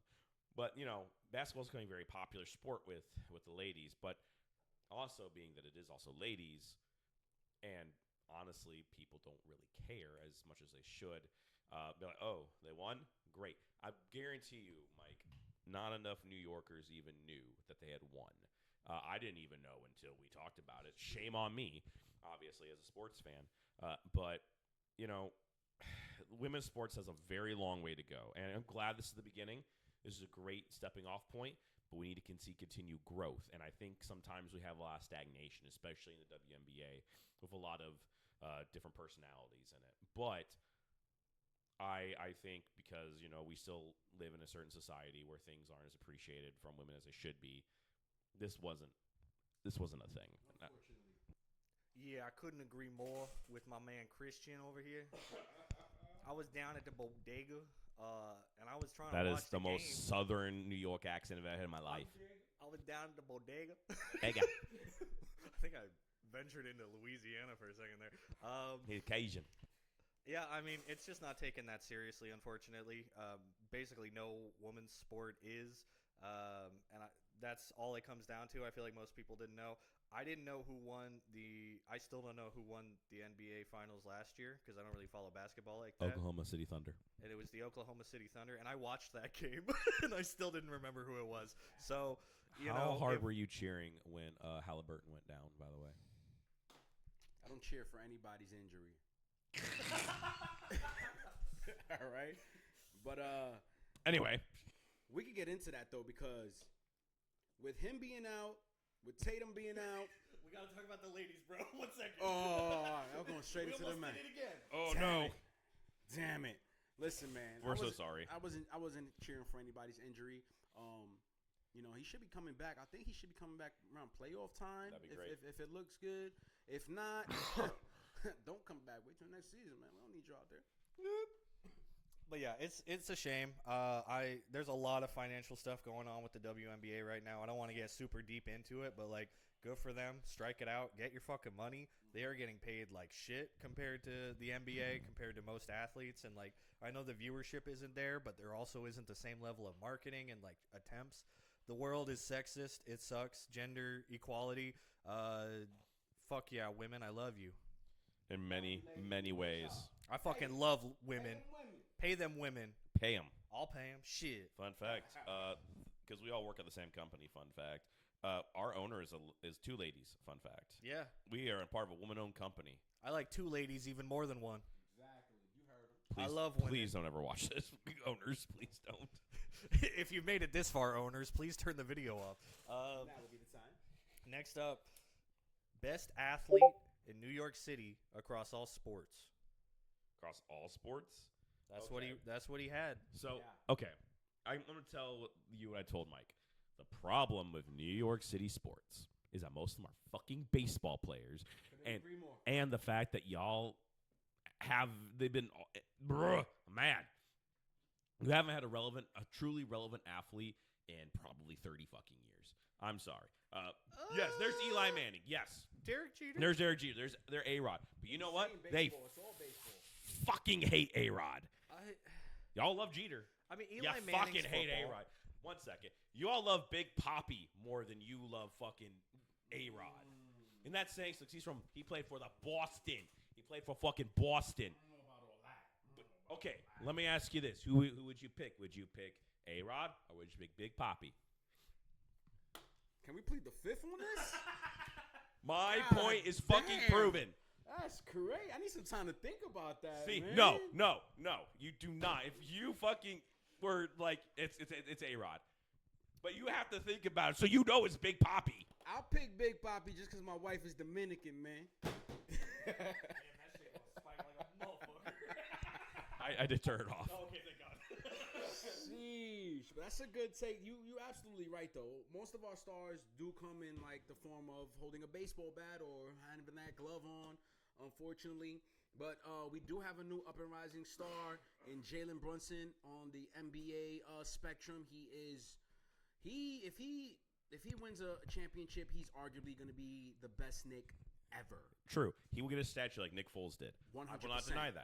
I will not deny that. If that team Sorry, I know you're a little out of your element here. But if that team takes any, because Patrick Ewing couldn't fucking do it, by the way. Missed the shot. Phil Jackson and Carmelo Anthony couldn't fucking do it. I don't know what happened there. I can tell you Carmelo Anthony did, and Phil Jackson didn't give a shit. He also didn't have a fucking shooting guard like he did with Kobe and what he did with Michael. Mm-hmm. Sorry, I'm on my element here. When's the last time the Yankees won? Are we going on a decade? Yeah. Right? Yeah. Here's the thing. It's sad. It's not Cleveland Guardians, formerly the Indians, sad because they just fucking suck. It's not the goddamn Minnesota Twins. They also fucking suck. The Cleveland Cavaliers won with LeBron. That was just a goddamn miracle. I'm on it right now, everybody. But the fact that you've had all of this fucking talent. You had Derrick Rose for a hot second. Yeah. You had handicapped Derrick Rose. I I was going to say, he was at the end. You had Jeremy Lin. You had so many of these guys in baseball and in basketball. I'm not even going to bring up Chad Pennington and the goddamn Jets. Don't. Mike's like, I'm a little scared right now. You didn't think he'd study? He didn't even study for this. He just knew. No, I love it. I love it. New York as media is relevant. Music, relevant. Sports, irrelevant right now. Until my Knicks win this year. You heard? Or even the fucking Yankees win. That too. Okay, so do y'all? I know that you're a Bills fan. Does New York rep the Bills like that though? Like if they win a Super Bowl, is New York gonna turn up? New York is going to turn up. New York City might not. Okay? Like the state will, but the city might not. Me, I'm kind of like in my own different kind of niche because a lot of New Yorkers are either Giants, Jets. Me, I'm like, fuck them. They've been doing so bad for so long that I was just like, you know what? Let me look up north. They're doing pretty good up there. You know what I mean? But nah, I don't think it would be like a super turn up as if like when the Giants won, that shit was crazy. When the Yankees won last, I went to that last parade. That shit was fucking nuts. Hell, when the fucking last season when the Knicks were winning playoffs games, you would think we won the championship. They were naming streets after players. Motherfuckers was in the streets bugging. I seen a video. Somebody had a Halliburton jersey. He got beat up. It was crazy, man. Your owners are old and shitty. He ain't lying. I seen a clip where the owner's son gave him better advice than he was giving his GM. And it was shitty advice. Fucking Madden. Based off Madden is crazy. Yes. I sure am. Because you know what? Goddamn Bills haven't won shit either. They went to 4 fucking Super Bowls. And they choked every single fucking time. Goddamn. New York, get your shit together. You're supposed to be good at sports. You are a mecca of fucking United States society. You would think this guy's from the city, man. I like it. This energy is... We got to get him in the city. You ever been to New York? Yes, I have been. Okay. I can tell. 2010. Okay, so we're not talking Bills. 2009. I'm not gonna lie. I don't really care about New York like that. I've been through it. I don't really give a shit. If we're talking just good sports in New York, the Giants look hopeful, I guess. Eli Manning, you got Babe Ruth, you got Derek Jeter, Lawrence Taylor, Joe Namath, but that's crazy that we have to go that far back. Facts. I'm not gonna The talk fact about that we still name Joe Namath over Eli Manning, I know. who beat Tom Brady twice. But that's like all he has. I don't even think Eli Manning's that good. He's just got a miracle on his side. And that miracle is beating Tom Brady twice. And that's the only way he's going to get into the Hall of Fame. Yeah, he's As got that a third helmet or fourth. catch type shit. I don't even think Eli Manning is that good. But if we're just talking best athlete in New York City across all sports, what I got down, Babe Ruth or Lawrence Taylor. Those are my two. I think Babe Ruth is more iconic, but Lawrence Taylor, I don't know. Like, he's got a little more juice for me as a football guy, as much as, like, I will never take anything from one of the greatest baseball players of all time. Lawrence Taylor is a little more meaningful for me. I'm going to let Mike finish this because this is a New York guy. And I got to let him put the stamp because he is the official guy here. But I got to actually pick somebody, not rant for 2 minutes. Okay. So the problem is that you can't actually just pick one guy because every sport is its own thing. Mm-hmm. By the way, the fucking Brooklyn Nets, didn't mention that till just now. Anyway, formerly the New Jersey Nets. Anyway, Nobody over there. Nobody over there with a name on this list. for baseball, I would actually say it's Joe DiMaggio because Babe Ruth was originally a Boston Red Sox. That's fair. But yeah, he's Babe Ruth. He's the salt and the swat, the tight and the tear, the Colossus of Clout, blah blah blah blah. We won't quote, saying a lot. If that was a movie about Joe DiMaggio would be a lot more popular. By the way, football, Lawrence Taylor has to be LT Over Strahan? Okay, so if you want to talk about the Bill Parcells era, would you take the Bill Parcells era or the Tom Coughlin era? I'm taking the Tom Coughlin era. Is that because that's I'm biased as well. thank you. Okay, I'm I very biased. Want to make sure he is biased. That's fine. You're allowed to be biased. But the Bill Parcells way, and Tom Coughlin struggled for the longest time there. Mm-hmm. Parcells was just a guy right away. Plus, he even did okay with the Jets, for Christ's sakes. I respect the Strahan take, though. Strahan has stayed in New York. He's still, doing football. He was on a bunch of New York talk shows and whatnot. He is New York. But I think the better and the more revered football player is Lawrence Taylor. Basketball, I think it's still Patrick Ewing. Could be Charles Oakley. I would say Charles Oakley might be actually first or 1A, 1B. Just because he is Charles Oakley. You can't not say anything bad about Charles. Clyde Frazier. Clyde Frazier also. But again, we're going back. Yeah, you have to. Unfortunately. And who am I missing? I am throwing hockey. Wayne Gretzky. Yeah, I got him on my list. Oh, is Wayne Gretzky from New York? No, but he played for the Rangers. Oh, okay. I mean, If we're going from New York, you could throw in Kareem Abdul-Jabbar. You should throw in Kareem Abdul-Jabbar. He's from New York. He was in that Laker uniform, but don't forget he's East Coast. He barely missed my list because he's like, he didn't play New York all that much. As much as like, I almost put Kareem down though because he's from New York. Yeah, 100%. But yeah, I think the Strahan take is respect. I do like that. I mean, one of the longest standing records in football. Literally just got broken, but the man's a legend. New York has a proud history. Unfortunately, it's just not very recent. It is very much history. You want a hot take? Throw O.J. Simpson up there. O.J. Simpson, if we ignore the glove, is a legend, an extreme talent, one of the best of all time, that unfortunately tarnished his legacy pretty goddamn bad. Well, I mean, you got to just kind of think of it in the football sense, right? You roll One of that the duct best tape running over to me? backs. Yeah, I'm trying to get more beers.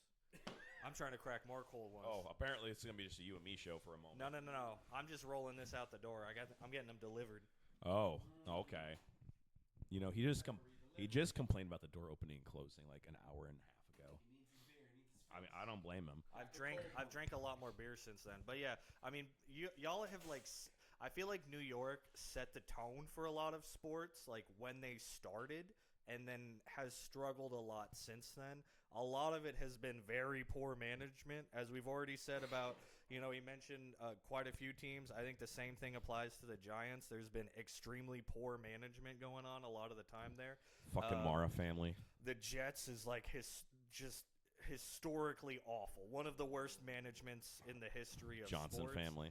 So I don't even think it comes down to players, coaches, anything like that. No. It comes down to bad management. Because Absolutely. they will not let people run the team. I like that. Okay, so what's his name? The fucking Knicks owner. Can't remember his name because he's such a piece of shit. Mr. Knicks. No.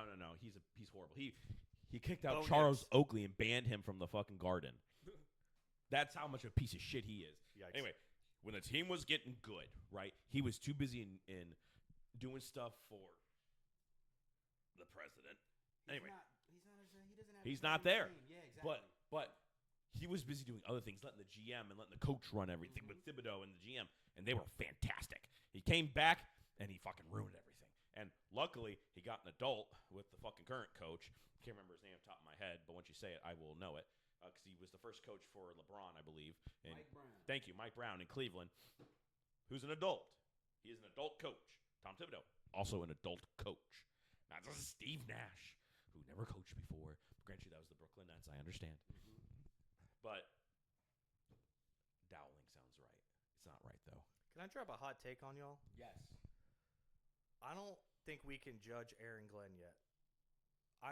obviously this was an ass season if you're just looking at the Jets in a vacuum, but I think he's doing a true rebuild, not like a Patriots, bad seasons and we kind of put it together and then we make a Super Bowl run. He's like, sell everything, burn it down, start over, and I don't think you can judge him based off of that. I wouldn't be surprised if he told his guys, don't intercept that fucking ball. We're not tanking, but don't try out there. Like, we're not winning games. We're trying to. Interception, right? This whole season. They had 0. 0. They set a record. They are the first team ever to never get an interception in the season. A year and a half, and they were like one of the top defenses. With Robert Saleh. And Aaron Glenn's a defensive-minded coach, but I don't think we can judge him yet.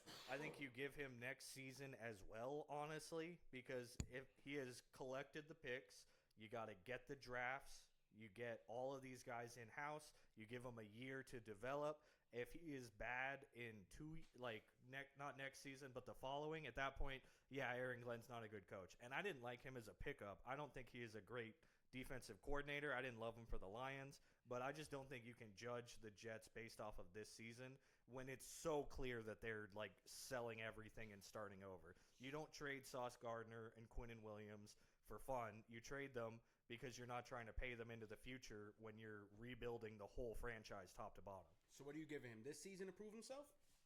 I think this season it comes down to how well he drafts, and I don't know how much he plays a part in that versus the GM, but I think it comes down to how much potential comes out of this draft. I don't think they have to win this season. You just need to see like your Abdul Carter types, where it's like, maybe he didn't have the best season on paper, but like you see the potential there. The flashes. Yeah, you see the flashes, and you're like, this team could be something. And I think the following season, at that point, it's like, if you're not succeeding by then, you have had 2 drafts. You have done what you're supposed to do to rebuild a franchise. If you're not succeeding at all, then you are just not the right guy. I don't know that the Jets give him 2 years, but the fact that they didn't fire him after this year tells me that they're like in with him on the rebuild, and I want to see him get the proper chance. So when people are like, Aaron Glenn's a shit coach, look at the Jets this year, I just think that's horseshit. Like, he hasn't done anything yet. He has torn the team down so that he can remake it, and that's what you have to do in a proper rebuild. They had a good defense. He tore it apart so that he can put a team together top to bottom. They don't have a good quarterback. They basically don't have a quarterback. Like, you have almost nothing. You have a running back and a wide receiver. That is the entire team. So I just don't think it's fair to judge him yet. I'm not going to say he's going to be good. I don't think he will, but I just don't think it's fair to judge him today. Good take. That's a good take. I like it. Are we running on time, guys? Y'all want to do like one more? We can actually finish this out, actually, because I got this. But all right, Mike, starting with you, because I already named mine. What is your Mount Rushmore of New York sports legends? Oh yes, I like this. This was tough. I'm not gonna lie. This was kind of tough because there's a fucking lot. There's so many. So I got Most of my them baseball. 5 here. Yeah, I got 4 on Mount Rushmore. You can have 5. There's like 5 major sports. I got four. My bad.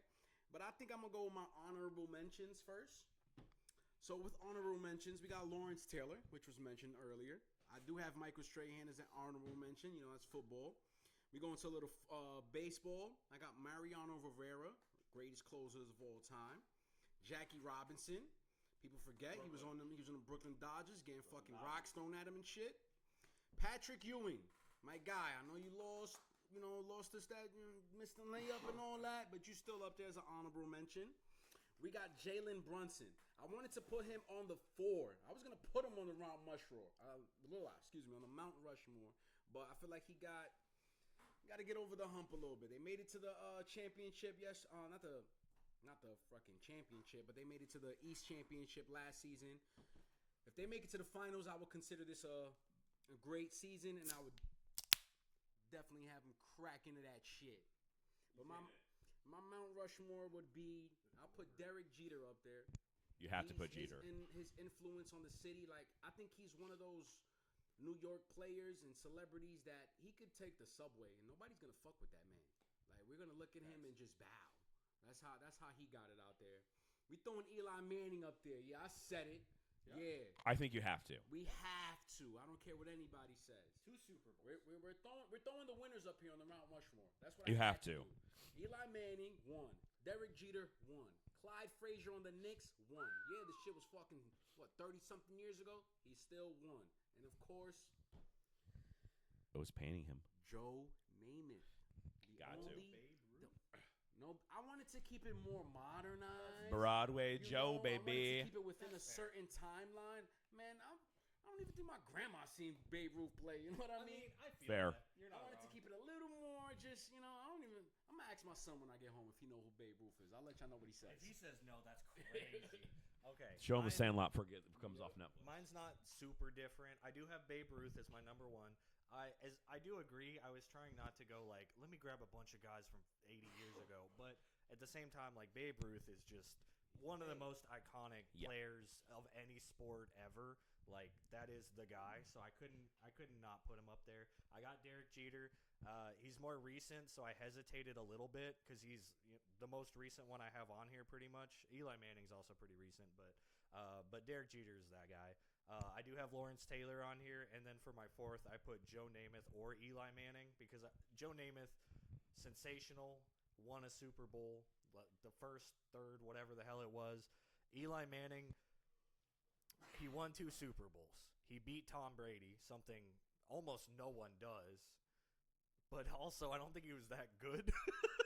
So I had a hard time putting him on the Rushmore. Helmet catches and everything. Yeah, like luck is still. One of the luckiest quarterbacks I've ever seen, and I haven't won any Super Bowls, so I can't say shit to him in person. But if we're just talking like most talented quarterbacks, I think Joe Namath was maybe better, but it was at a completely different era of football. So like it can't even really be compared. They didn't pass like that in the '60s, so who knows?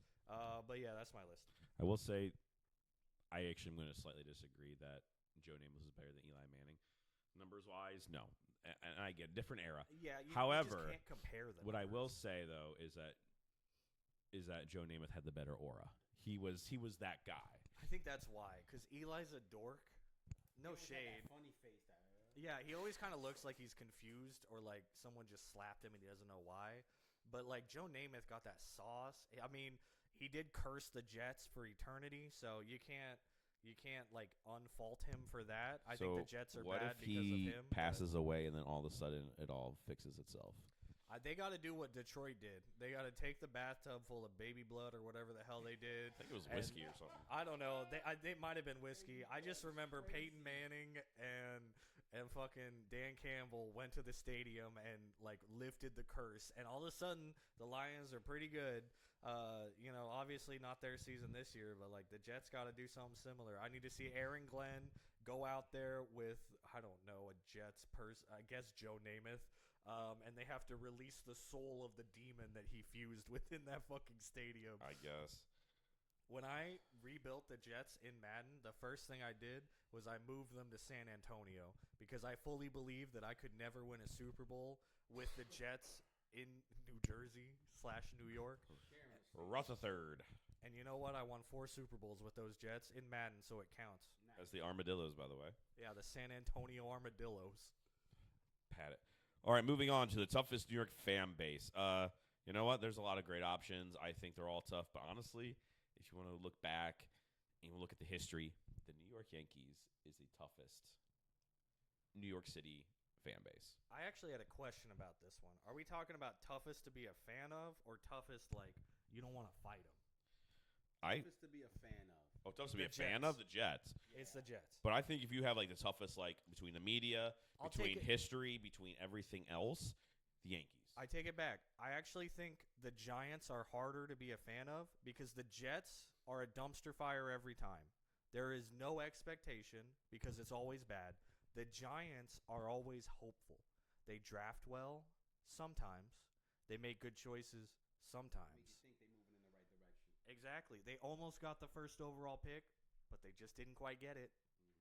They almost grabbed that like perfect player in Abdul Carter. Then he's watching porn. Falling I feel like asleep in meetings. they're just right there, but they never quite hit it. They got a great new coach, the one that just tanked a bunch of games with the Ravens and lost a bunch of leads. I'm just saying, I feel like the Giants are the tougher one. You've had a couple of victories to keep you elevated, but that's it. It's just to give you hope. I would say the Jets. They are the longest streak without a championship, without a nothing. Like, they are just sad. And I don't know if y'all saw. Y'all probably did. There was a clip of a young Jets fan coming out the game. Oh yeah, And saw that. He was just like, man, I was born into this. I fucking well, he didn't say no cursing, but he's like, I was born into this, man. I'm always gonna be a Jets fan, but I'm tired of it. I felt for that kid, man. I was like, damn, Right. bro. Right about Sauce Gardner, bro. Yes, I seen Yep, that one yep. as well, He sent bro. them a signed Colts jersey. That's I was sad, like, bro. They're like, it's fine, it's fine. I think it's extremely hard to be But a Jets fan. I think the other issue that you all have as New York City fans is that Philadelphia has been so good recently, and I know that pisses you off to no end, whether it be the Eagles or the Phillies or whomever. 76ers, it don't matter. You are pissed that these guys are actually decent in any sport that they're playing. One thing I will say though is, whenever we're in Philly, I don't care what game it is, what New York team is going to play in Philly, whether it be baseball, NFL, or basketball. It's almost like a home game over there. We'll it's just drive what? that hour. Well, it's an hour, or it's also a train ride, isn't it? Yeah, we'll take that train ride. We'll drive over there and fill that stadium up, and you'll think we're home field advantage. I know we're not talking about the Bills all that much, but like every time we have a Bills game in Houston, Oh my God, we've fucking been to sucks. 2 of them now. It's mostly Bills fans. Like, Oh, by the y'all way, pull the fuck up. stop littering. God damn it. Like, you Yeah. all have left fucking beer bottles everywhere.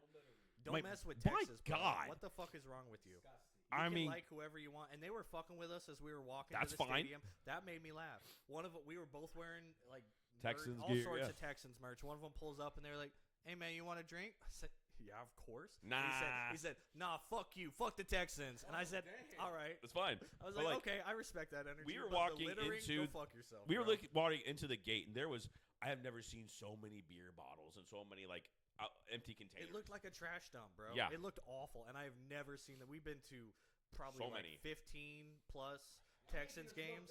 Yeah, no, like y'all can break as many tables as you fucking want, but don't leave that shit around. Like, clean Please. up after yourself. What the fuck? But, not to hit on y'all, because y'all have a great team. Y'all have a great organization now. I love Josh Allen. Josh Allen's the Spit man. in his mouth. Pause. Resume. Next up, we got Harbaugh. New beginning for the G-Men. You want to go first? Nope, I want Mike to go first. He dropped that. I know he's got to get going, too, so.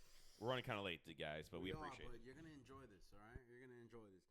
For my man Harbaugh, I think this was like an awesome pickup, bro. Like, we fucking needed this, man. I think he's like a run. He got the run down. He got his defense down. I think what he needs is like some good offensive coordinators to really just bridge the gap between him and that offense there. And I think we're gonna take off. Jackson Dart's gonna take off. I think Cam, when he gets back, he's gonna have a phenomenal season. And it's just, I'm very hopeful for them. I came here and I had my Giants hat. You remember I used to wear my Giants hat all the time, bro. Yep. And then that season happened when 3 and 14.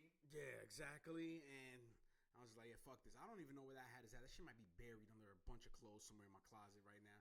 But if John Harbaugh could get us to a winning season this year, I'm gonna take that Giants hat back out. I'm gonna find it and it's gonna be placed on this head of mine.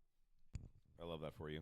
I got a lot to say about Mr. Harbaugh. I am a Ravens fan quietly. Mostly, I'm a Lamar Jackson fan. He was so pissed during Thanksgiving. It was kind of funny. I lost my mind. I think the Giants are set up for success. You have Malik Neighbors, one of the best wide receivers in the league. I think Cam Scatterbo, if he can stay healthy and not be quite as reckless, can be an extremely good running back. You have Abdul Carter opposite Brian Burns. That's phenomenal alone. I do like Jackson Dart, but he has made it very clear he has no intention of learning how to slide, and I just don't think that there's any longevity there. But if he can get that shit together, I think he is very good. Yeah, honestly, like he could end up like Tua if he's not careful. My problem with Harbaugh is he doesn't do anything.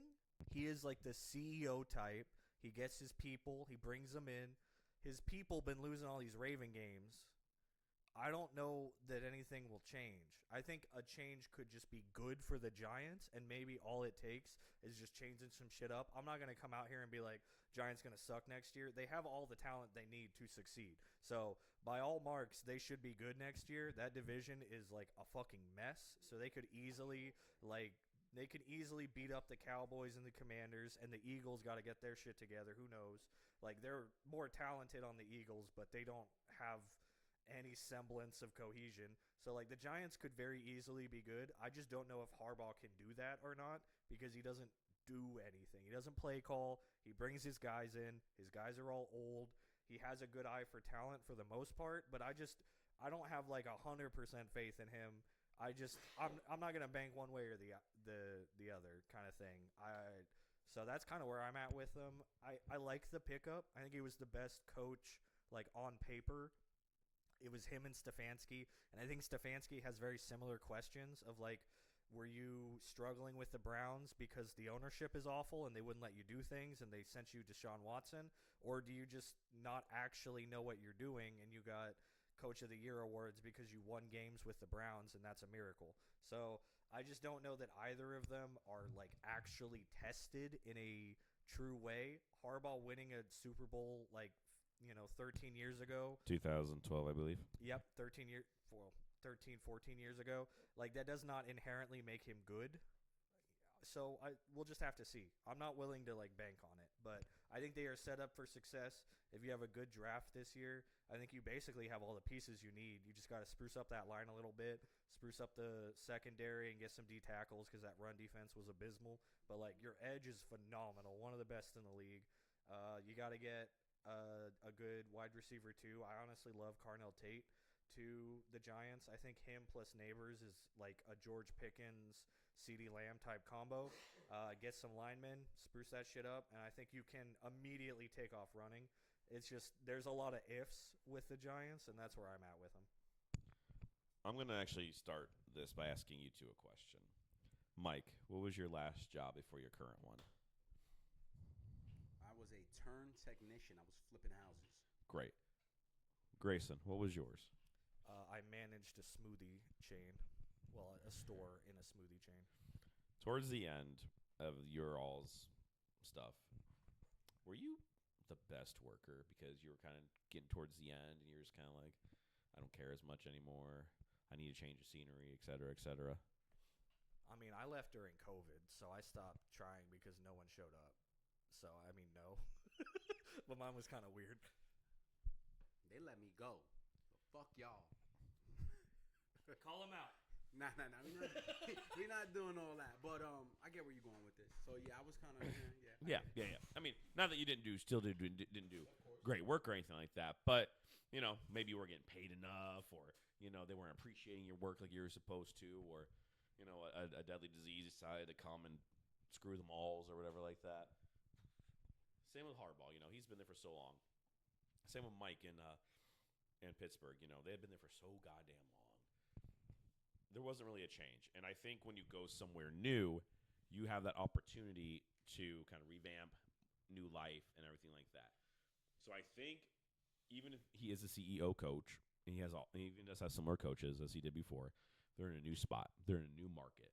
They're in the NFC compared to the AFC. The AFC North is tough in its own way. It's a bunch of losers, but it's still tough in its own way. NFC East is also tough, but it's a different kind of tough, right? Like, you're talking more of that metro tough. You got the Philadelphia. You got the Commanders, Washington. You have the Washington football team. You have Philadelphia. Who's the last one? Cowboys. Thank you. You have Dallas. I mean, that's all metro, right? That's all different. So it's a different scenery, still tough, and he's proven that he can kind of mentally do that. The thing the Giants have been missing is a culture. They've been missing a culture. I'm not saying that Brian Daboll wasn't an adult, but he was just himself, right? That's true. But Harbaugh brings a culture. He brings that stability that these young guys are going to need. Abdul Carter, he ain't going to be watching porn and sleeping in these things. He'll be kicked the fuck out. He don't care. He'll be like, I had Ray Lewis, motherfucker. Get out. I had Ed Reed. I had all these boys. I don't give a shit who the fuck you are. I had Hall of Famers I played with. I had Joe Flacco, who might be a Hall of Famer, might not be. He did win Super Bowl MVP. But, he's still playing to this day. Still respects the shit out of John, right? There's going to be this leader of men in the building. And whether he's a CEO, OC, he's a special teams guy. Let's be honest. That's where he came from, so special teams. And so he's going to come in there, build up that organization, help these young kids out, and get them to where they need to be at. And he's not going to be a 10, 15-year coach. He's going to be an 8-year coach, which is fine. Yeah, if he wins a championship while he's there, if he wins a Super Bowl while he's there, he's good to go. I guess the only thing, like I said, there's a lot of ifs for me, and I just don't know, looking at the Ravens, I feel like that culture has been lost for quite a while, and there's a lot of things you can point to. I don't think that's necessarily just Harbaugh, but the last few seasons, even when the Ravens were successful, I don't think there was much of a culture there. It was just a bunch of talented guys showing up and playing football, and not we are an elite defense, which is what the Ravens historically have been, is that vicious, talented defense. They weren't super, they just didn't feel like they had that same energy. So I just don't know if he still got that in him or if he came into it and kept it going.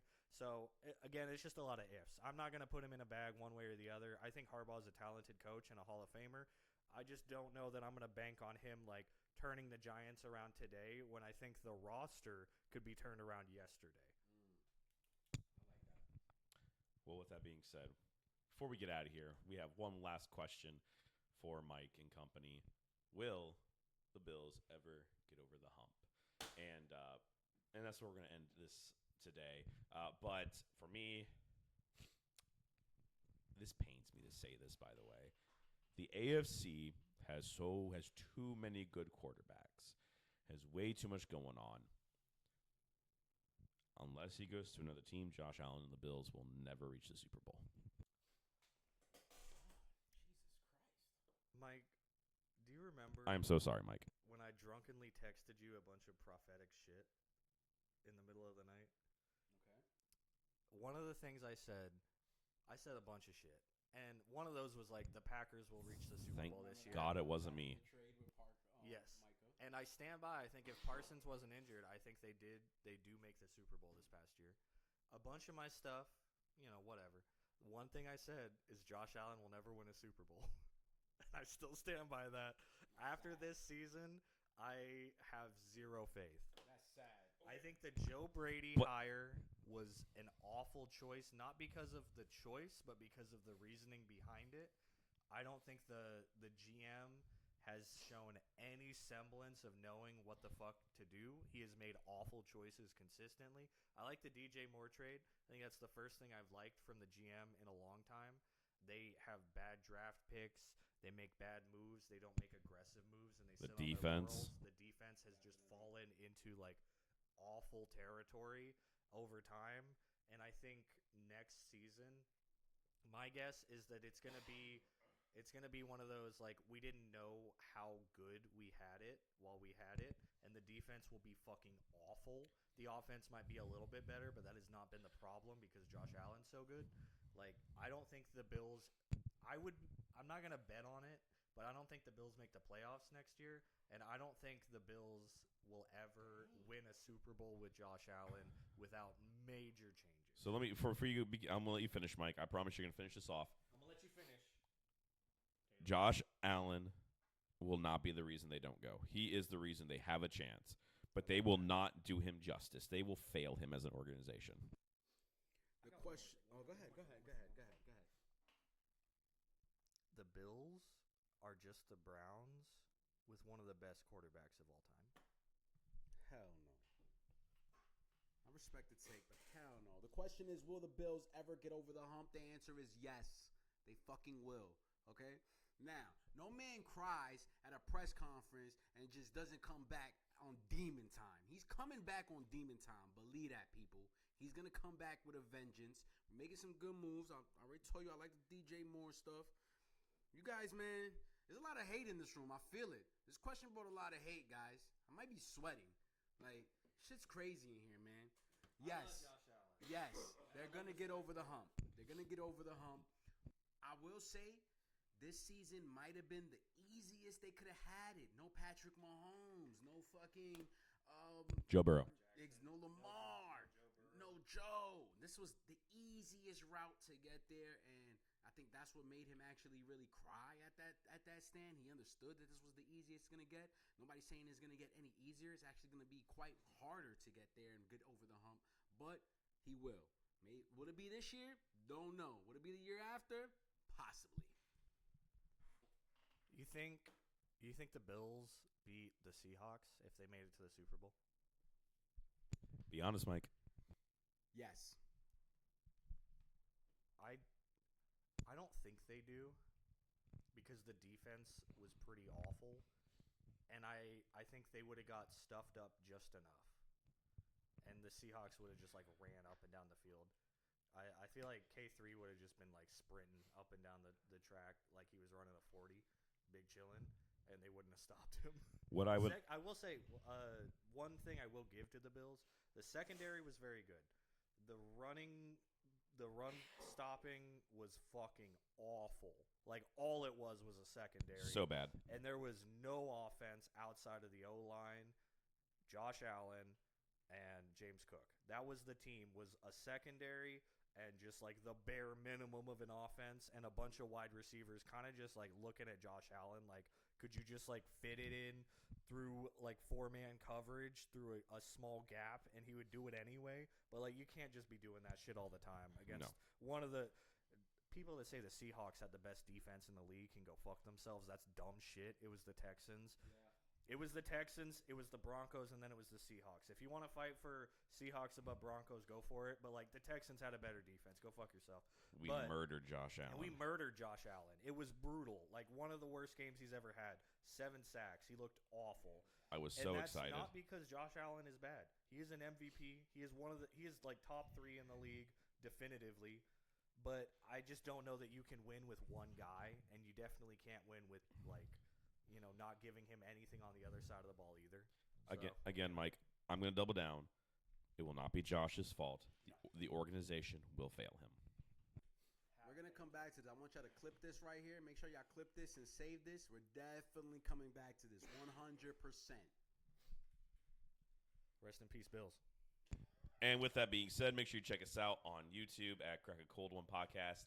And if for anybody who has ever checked out our Spotify, please do that too. Though, fun fact, no one has. But that's okay. We like the YouTube views a lot. I think that about covers it for this very long podcast. Mike, thanks for coming, man. I appreciate you guys having me, man. It's been a fucking blast. Thank you so much. We'll keep having you back. I love you. We love you. We love you out here. Last thing I'm going to say, how about you go ahead and throw a pass on that subscribe button? Smash the fuck out of that. How about you run down and hit that like button? How about you drop a comment if you made it to the end of the video saying, go Bills. In honor of Mike. Honor of Mike. I'm guy number 1, Christian. I'm guy number 2, Grayson. Apparently, I'm number 3, Mike. He's a mainstay now. He's on the pod. And this was Crack a Cold One. I'm going to go push the button now. Awesome. Yep, this is going to be on recording. It's going to be great. Say something funny. This is like 40 minutes. You already pissing. The Bills will win.